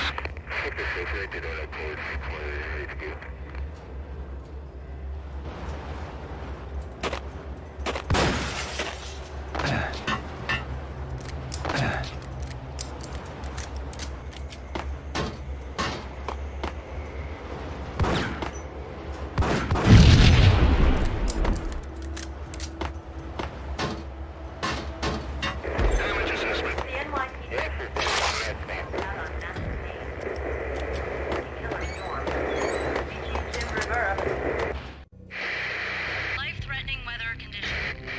A record-breaking killer storm. In the city's history, vehicles stuck in snow. Heavy snowfall. Forecast shows severe weather is expected to continue. Out in the night, snow fell like confetti over the Devil's Parade. The storm was anything but over.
Can you believe it?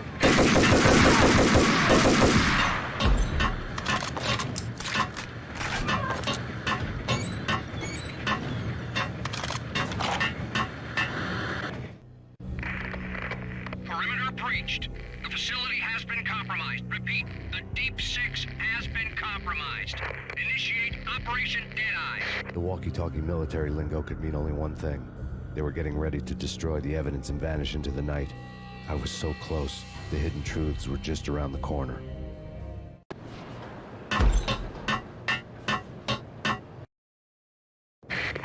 Possible infiltration in progress.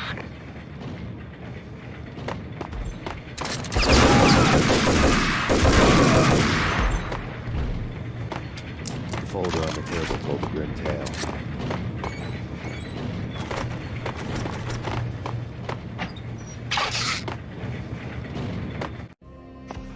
The mercenaries were running a tight operation, paperwork and all. Merchandise missing again. A chemist had tried to smuggle it out for his own private party. Locked him up in cell B7 in D6's old test facility to wait for proper processing. I was close enough to hear the secrets, just beyond the next doorway.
Processing diagrams fill the control room screens, all but one.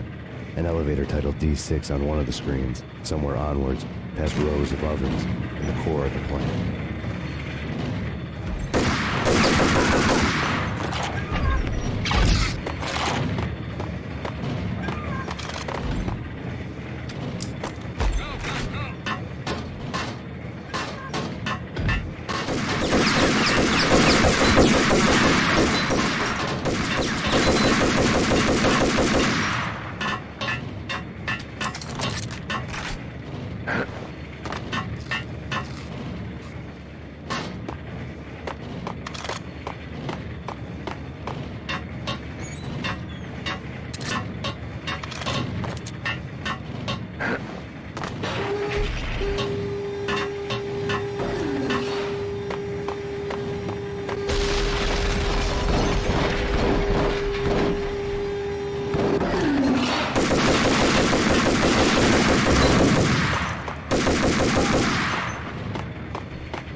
go, go!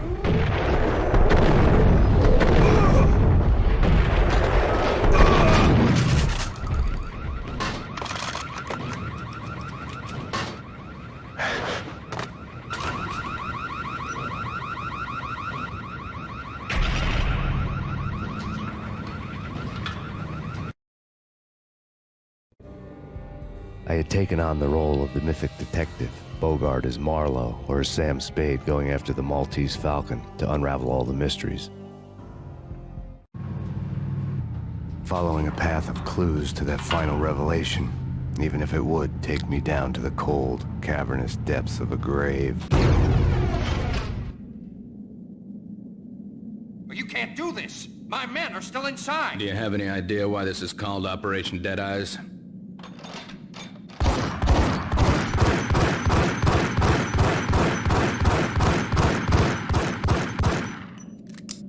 I think he's dead already. Let's do it.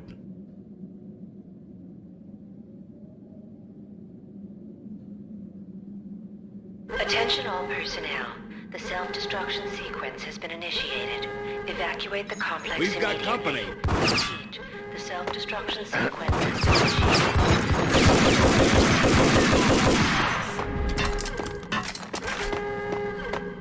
I had seen the logo on the floor before.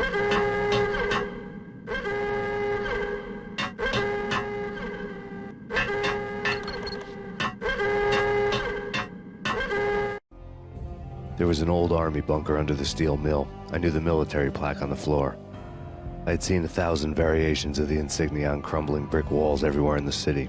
The sword replaced by a syringe. Project Valhalla, V for Valkyr, V for Valhalla. All of a sudden it read like a crackpot conspiracy theory.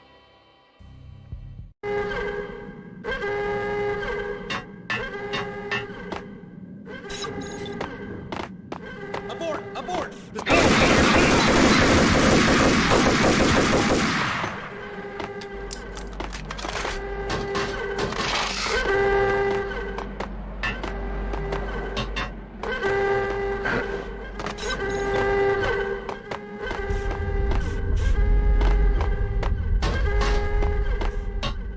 Attention all personnel. The self-destruction sequence has been initiated. Proceed to the nearest exit. Attention all personnel. The self-destruction sequence has been initiated. Evacuate the complex immediately. Repeat. The self-destruction sequence has been initiated. Proceed to the nearest exit immediately.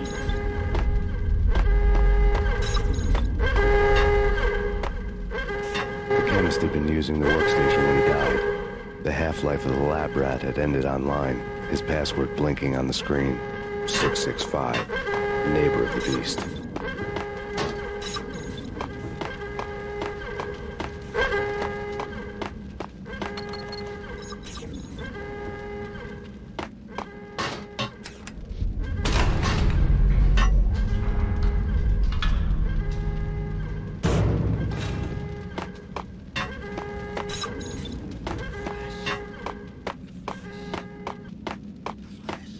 Hey, in here! Hey! Thanks. I thought I was gonna die in there for sure. I need you to get me through the decontamination chamber airlock. Proceed to the nearest exit No way! The immediately. place is blowing up, for Christ's sakes! Either that or back to the cell. Your choice. Okay, okay, I'll do it. I'll do it.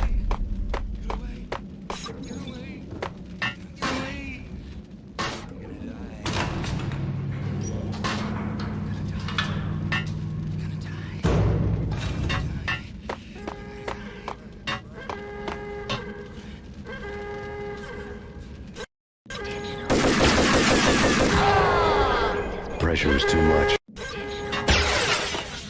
We're dead! We're dead!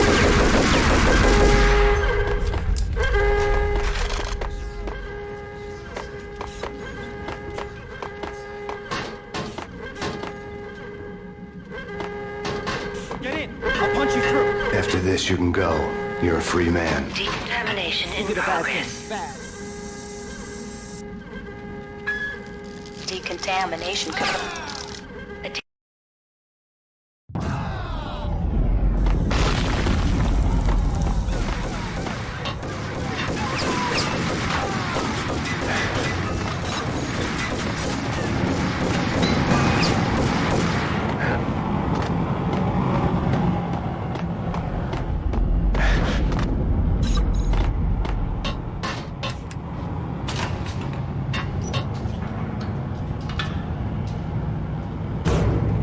was caught in the middle of the deadly web that was the Valkyrie case.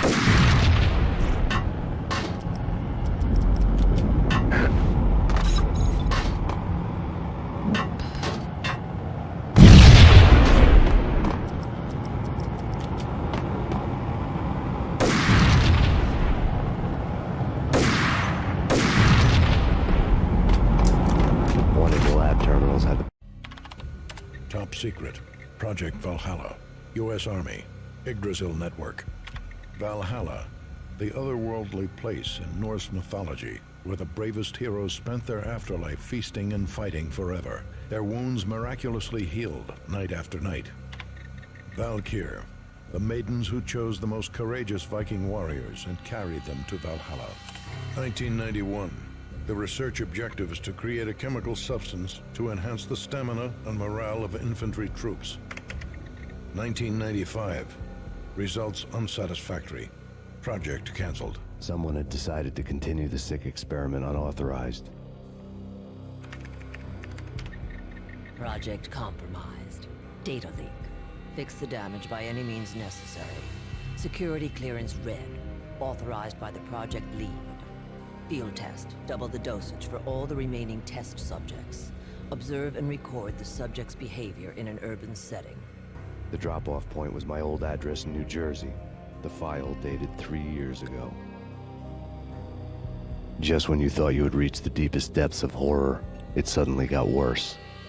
How to turn off that small voice inside your head that started to whisper that you should be glad that now, if not before, your revenge was justifiable on any conceivable moral scale. That small voice proved, beyond any doubt, that I was damned. The dagger-heeled woman had come and gone a long time ago. There was nothing more for me here. The bunker's name was acting as a self-fulfilling prophecy.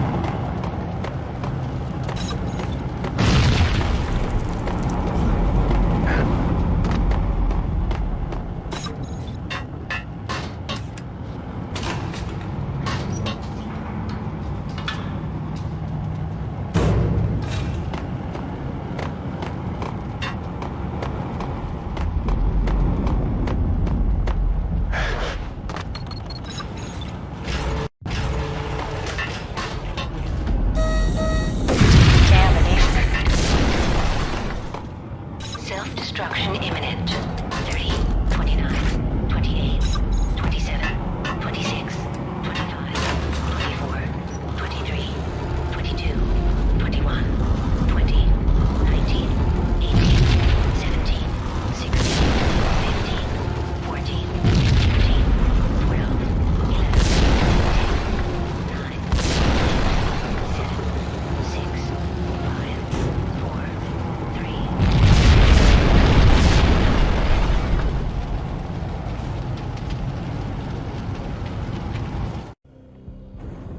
Piece together a jigsaw, and the final picture is you finishing that same puzzle. A mad, green-eyed killer standing behind you. An urban legend come true. The Project Valhalla test subjects had been the mad junkies who had murdered my loved ones. The rest was simple body count math. It all pointed to her. Ms. Valkyr. The factory went up in a fiery inferno behind me. All my leads were dead, turned to smoke and dust. I'd lost my way. I hadn't slept in a million years.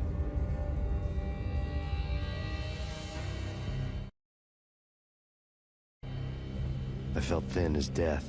I've been living on an endless supply of week-old donuts. They were fuel for this crazy furnace inside my head. I couldn't remember when I had last seen the sun. I was on a permanent graveyard shift.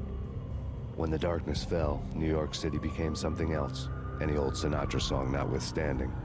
Bad things happened in the night, on the streets of that other city, Noir York City.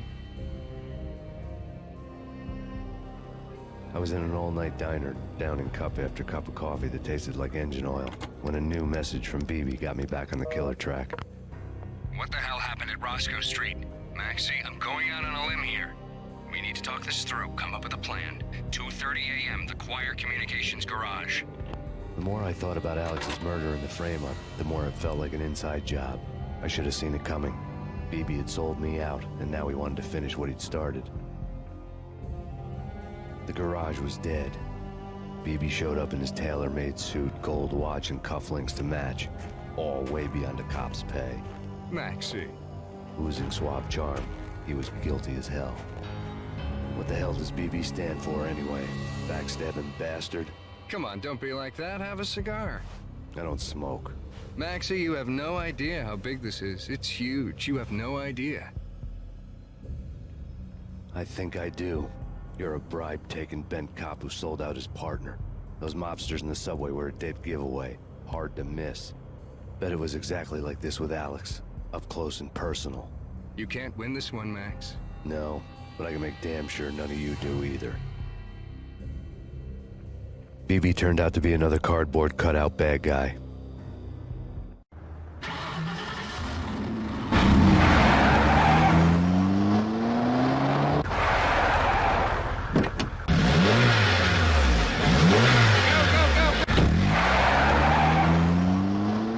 A bad cop on the take. A cowardly right-hand man fleeing from the scene, leaving his paid thugs to do his dirty work.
Reports of a fire at the Punchinello Manor in Westchester.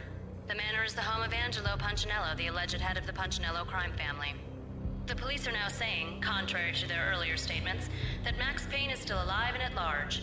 He continues his vendetta against the Mafia, of which this last act of arson is attributed to. I had no recollection of setting any fires, but I did remember the flames.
Come out wherever you are. You know, I really hate people who refuse to see the inevitable. Refuse to do the smart thing.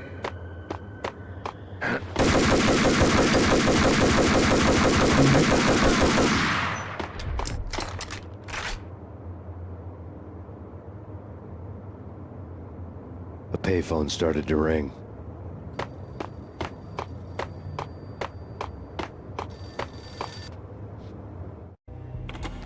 Yeah. Max Payne?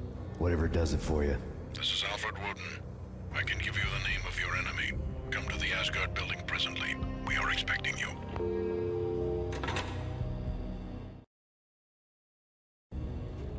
Woden was waiting for me on the steps of the old building. Mr. Payne, let's go inside. The others are anxious to begin. The others? Despite the general misconception, this building actually predates the City Hall by 2 years, thus being the oldest municipal building still in use here at the foot of the Brooklyn Bridge. No kidding. The old man played tour guide as he led me through a dark, domed hall. The answers I was after loomed large ahead. Mr. Payne, I would like to introduce you to my colleagues in what we call the Inner Circle. You've been watching too much X-Files. You have seen the files on Project Valhalla. We can fill the gaps, provide you with the information missing from those files. We were all involved in the early stages of the project during the Gulf War. What's the catch? We would very much like to blow this thing wide open, but our hands are tied. Her name is Nicole Horn. She was the key figure in Project Valhalla. When the funding was discontinued, she simply refused to quit. She knew exactly what she had in her hands. Nicole Horn is the president of Acer Corporation. She has more than half the city in her pocket. This must be kept under wraps. If you try to go public with this, we will deny any knowledge. We need you to take her out. Afterwards, we can protect you. Make all the charges go away. That was the cue for the killer suits to kick in the doors and swarm inside.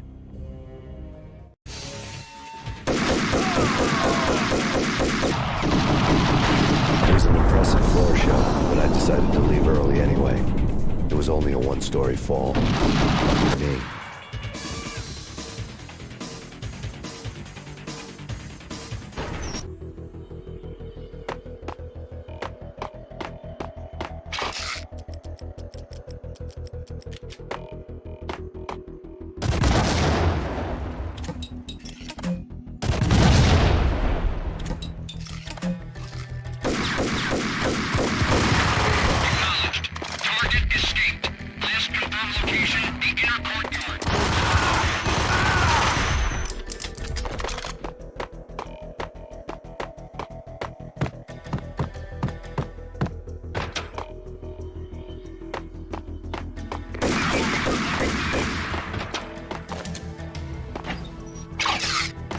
One of the monitors showed what was left of the Inner Circle.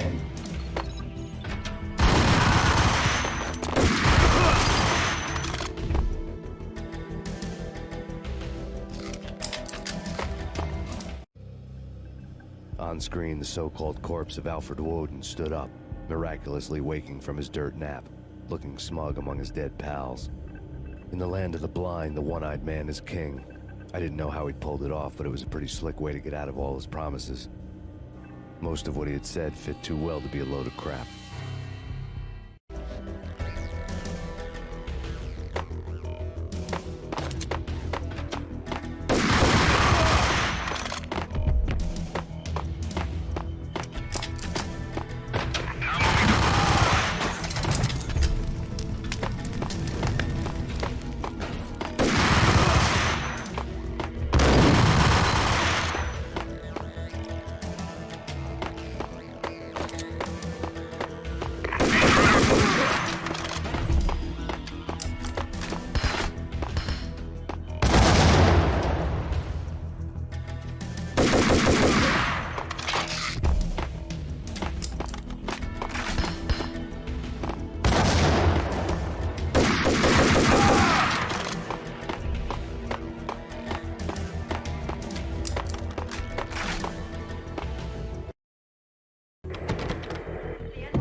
And what is your answer to those saying that he is actually providing a service long overdue to the city? This crusade nonsense has gone too far. He's out of control. It must stop. He will be stopped. That was Deputy Chief Jim Rivera from the New York City Police Department.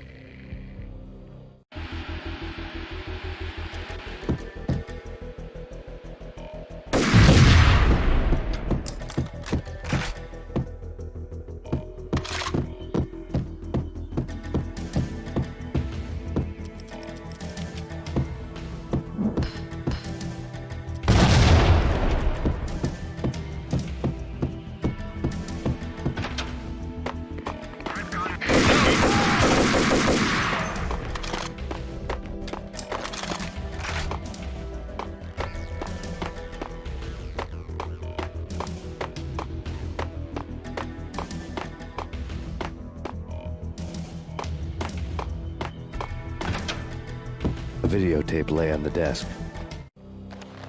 Nicole Horn had blackmailed the Inner Circle into silence. The tape came with a curt extortion note on a piece of expensive paper. I remembered Candy Dawn taping her clients in action on the side, selling the tapes to the highest bidder. I was sure that kinky sex was nowhere near Alfred Woden's worst sin, but I had a feeling that when this was over, any collateral would come in handy.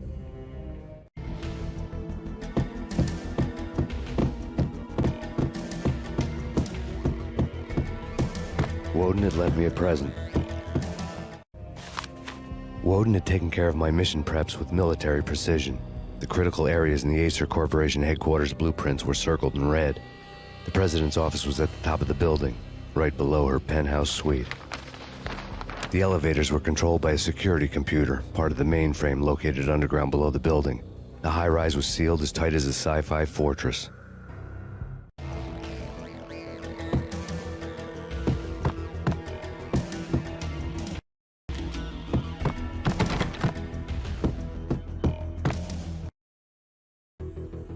Moving to the danger area. Shoot to kill.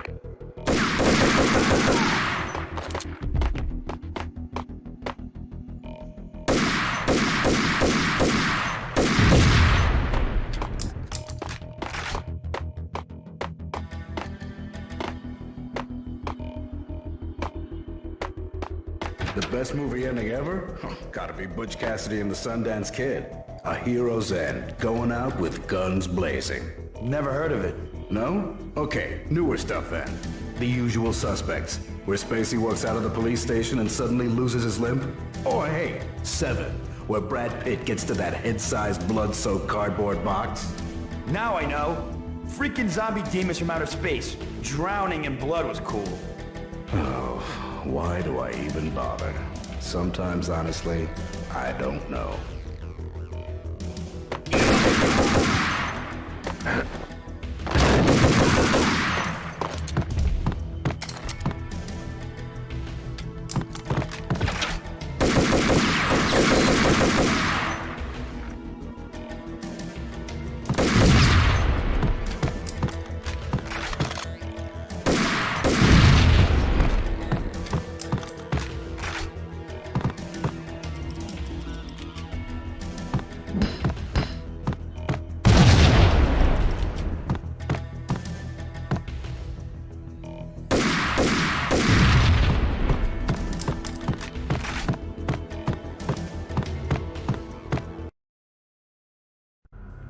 I had dreamed of revenge.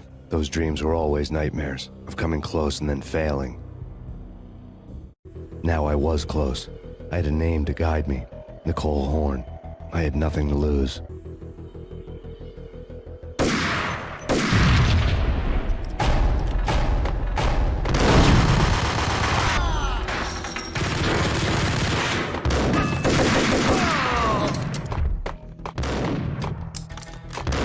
The Inner Circle had quite a track record. Project Valhalla had not been the only thing the Inner Circle had been involved in. There were rows of cabinets full of files. The Serpentine Secret Society went back a long way, always pulling strings from the shadows. I couldn't say I was sorry. Woden's move in some Byzantine power game had cut the Circle's membership roster to 1. The old man wanted me on cleanup duty. It was my mess, too.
CIA, FBI, you've seen one.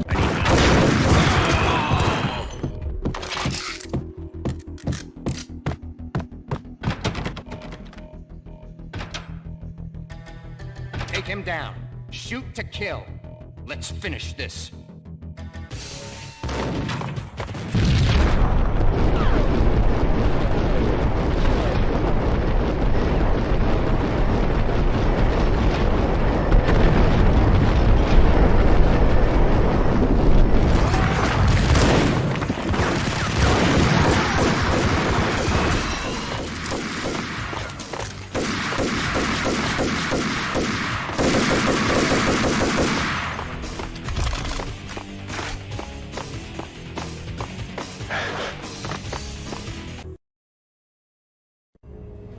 Mine wasn't the most original approach to the problem. It wasn't as if it hadn't all been done before. An eye for an eye, the first principle of revenge. Old as dirt, still going strong. The cardinal rule in going after someone with an intention to kill was not to make it personal, which it almost always ended up being anyway. It did with me. I took my time, cruising around the city in the snow. There was no hurry. I knew what I had to do now. I took my time, thinking about it, building up the rage. When I was ready, I parked the stolen wheels at the front entrance of the Acer Corporation headquarters. Got out, got in, got cracking. I had a bullet with Nicole Horn's name on it. I had 10,000 bullets with the Hag's name on them. She had ultra-high-tech security systems, enough mercenaries and weaponry to start World War III. There was no fear. New York disappeared behind a veil of snow. I had crossed the threshold. This was her domain, sleek and sexy and soulless, all glass and steel. A place of color-coded security key cards, metal detectors, and surveillance systems.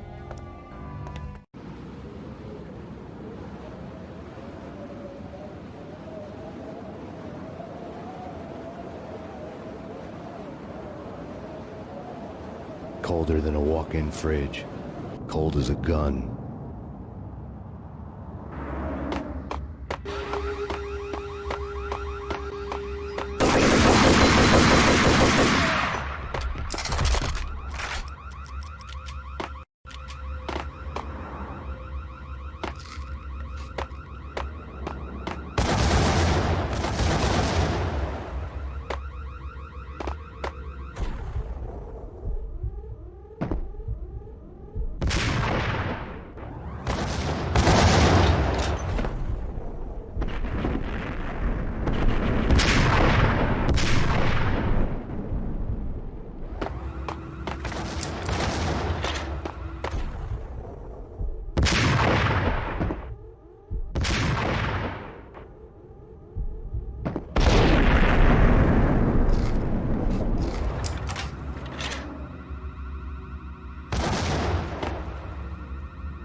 Mona, looking good.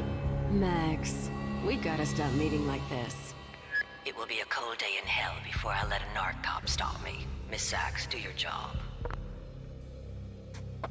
Relax, Max. You're a nice guy. I don't kill nice guys. You're not bad yourself. It was different when Horn wanted Punchinello dead. To cut her ties to the Mafia. He deserved to die. The same goes with her. She's the bad guy here. Her sister was whispering to her in my favor. I knew the appetites of ghosts intimately. They hungered for revenge.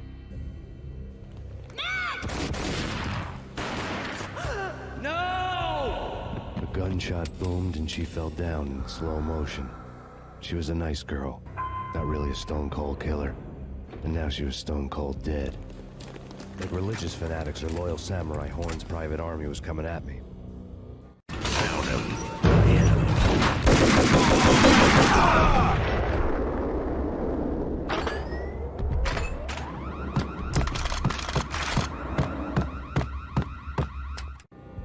When the elevator came back down, Mona was gone. There was a lot of blood, but no body.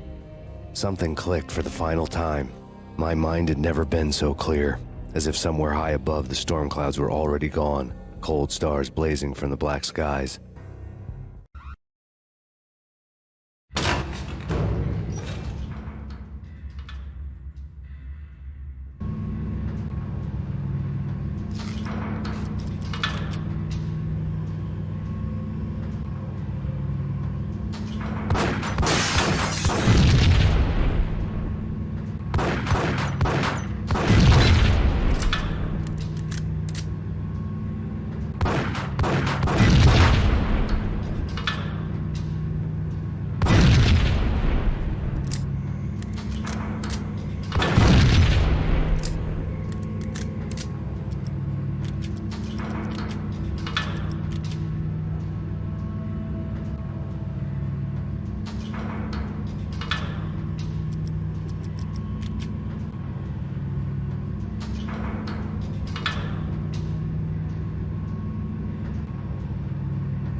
You know what I'm talking about. And all the cool acts.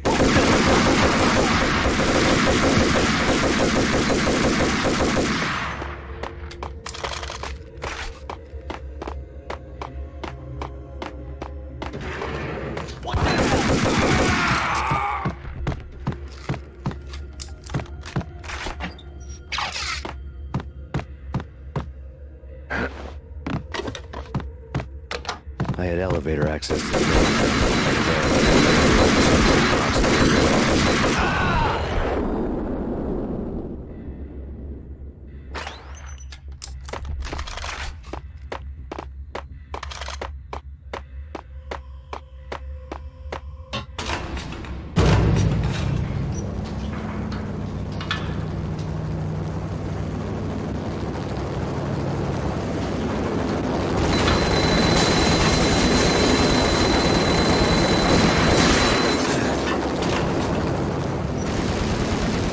The unmarked chopper was Horn's pet guardian, inhuman and flawless. It was stalking me. I hate to be stereotyped. I'm not a cold-blooded killer. I'm a nice guy. I love my wife. I have 2 boys I'm very proud of. You just have to make the ends meet. And if that means I have to shoot someone now and then, hey, it's just my job from 9 to 5. Well, not quite from 9 to 5, but I hear you. Kill the bastard. Kill the bastard. What? Kill the bastard.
Seen from this height, the night seemed to stretch on to eternity. A hint of desperation had crept into the snowstorm, as if it was trying to get it all out before the end.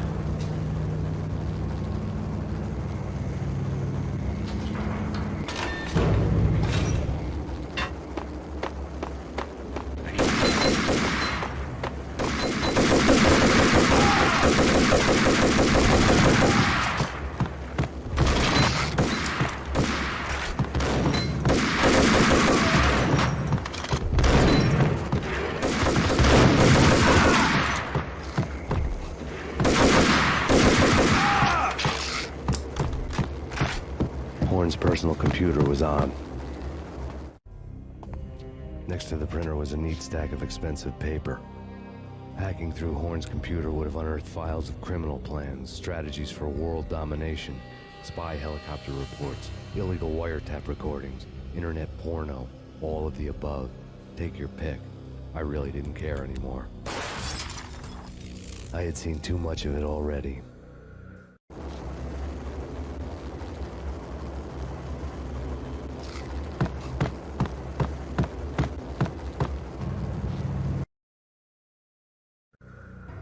Valkyr had been meant to be a white-winged maiden that would lift you to a warrior's heaven, but it turned out to be a one-way demon ride to hell.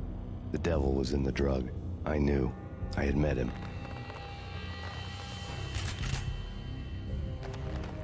And now I was gonna kill her. The queen of the underworld who had tried to lift herself a bit closer to heaven with her drug money. No begging, no bribes. She knew better. Honor among killers. We who were about to die. Both of us knew how this would end, in pain and suffering. All this because your wife stuck her nose into things that were none of her business. The cops were coming to take me away. The sirens were like a bad conscience I couldn't shake. It's ridiculous you've made it this far. You won't be alive when they get here. Stop him!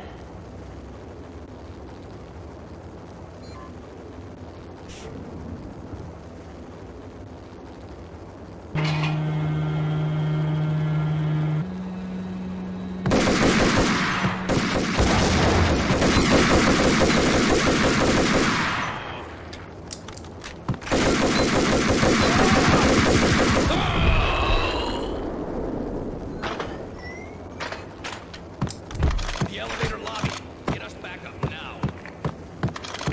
Max Payne. This is futile. A waste of time. The deaths of your wife and daughter were necessary. Inevitable. It is done. You cannot bring them back. Nothing you do.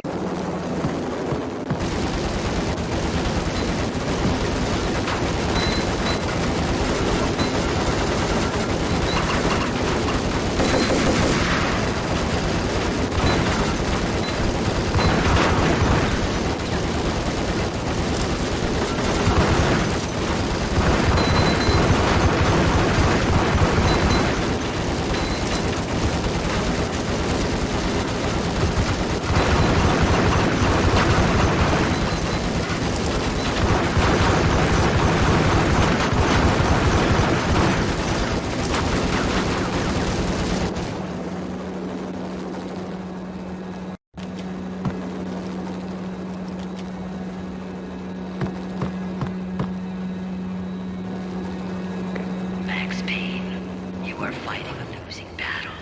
You cannot survive this. You will die. Fighting. Make it easy for yourself. Accept your fate. You will die here.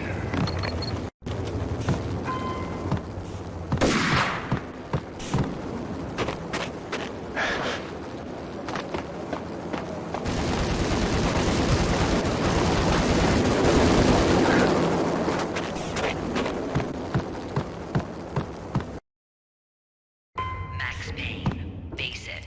You're up against unbeatable. You've already lost. You have. We have him in the North Lounge. Only death will set you free from pain.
Not a step further. End it here.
seconds.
They were all dead.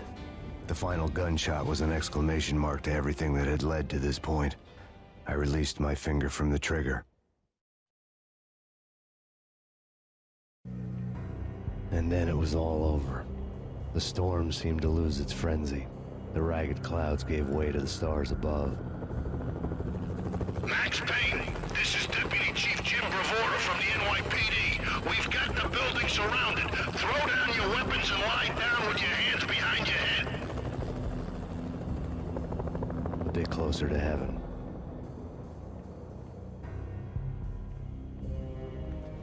The cops' voices were distant and muted. Freeze! NYPD! Hold it right there! My ghosts released me from their haunting. Down below, New York City glittered like diamonds on black velvet. You gave us one hell of a ride. Take him down to Central Booking. You heard the man. Woden was there in the crowd, standing by the sidelines. It wouldn't be over till the man with the patch would say so. He'd say the right words. I knew he would. He'd better. Woden grinned smugly. It was the grin of a winner. That made two of us.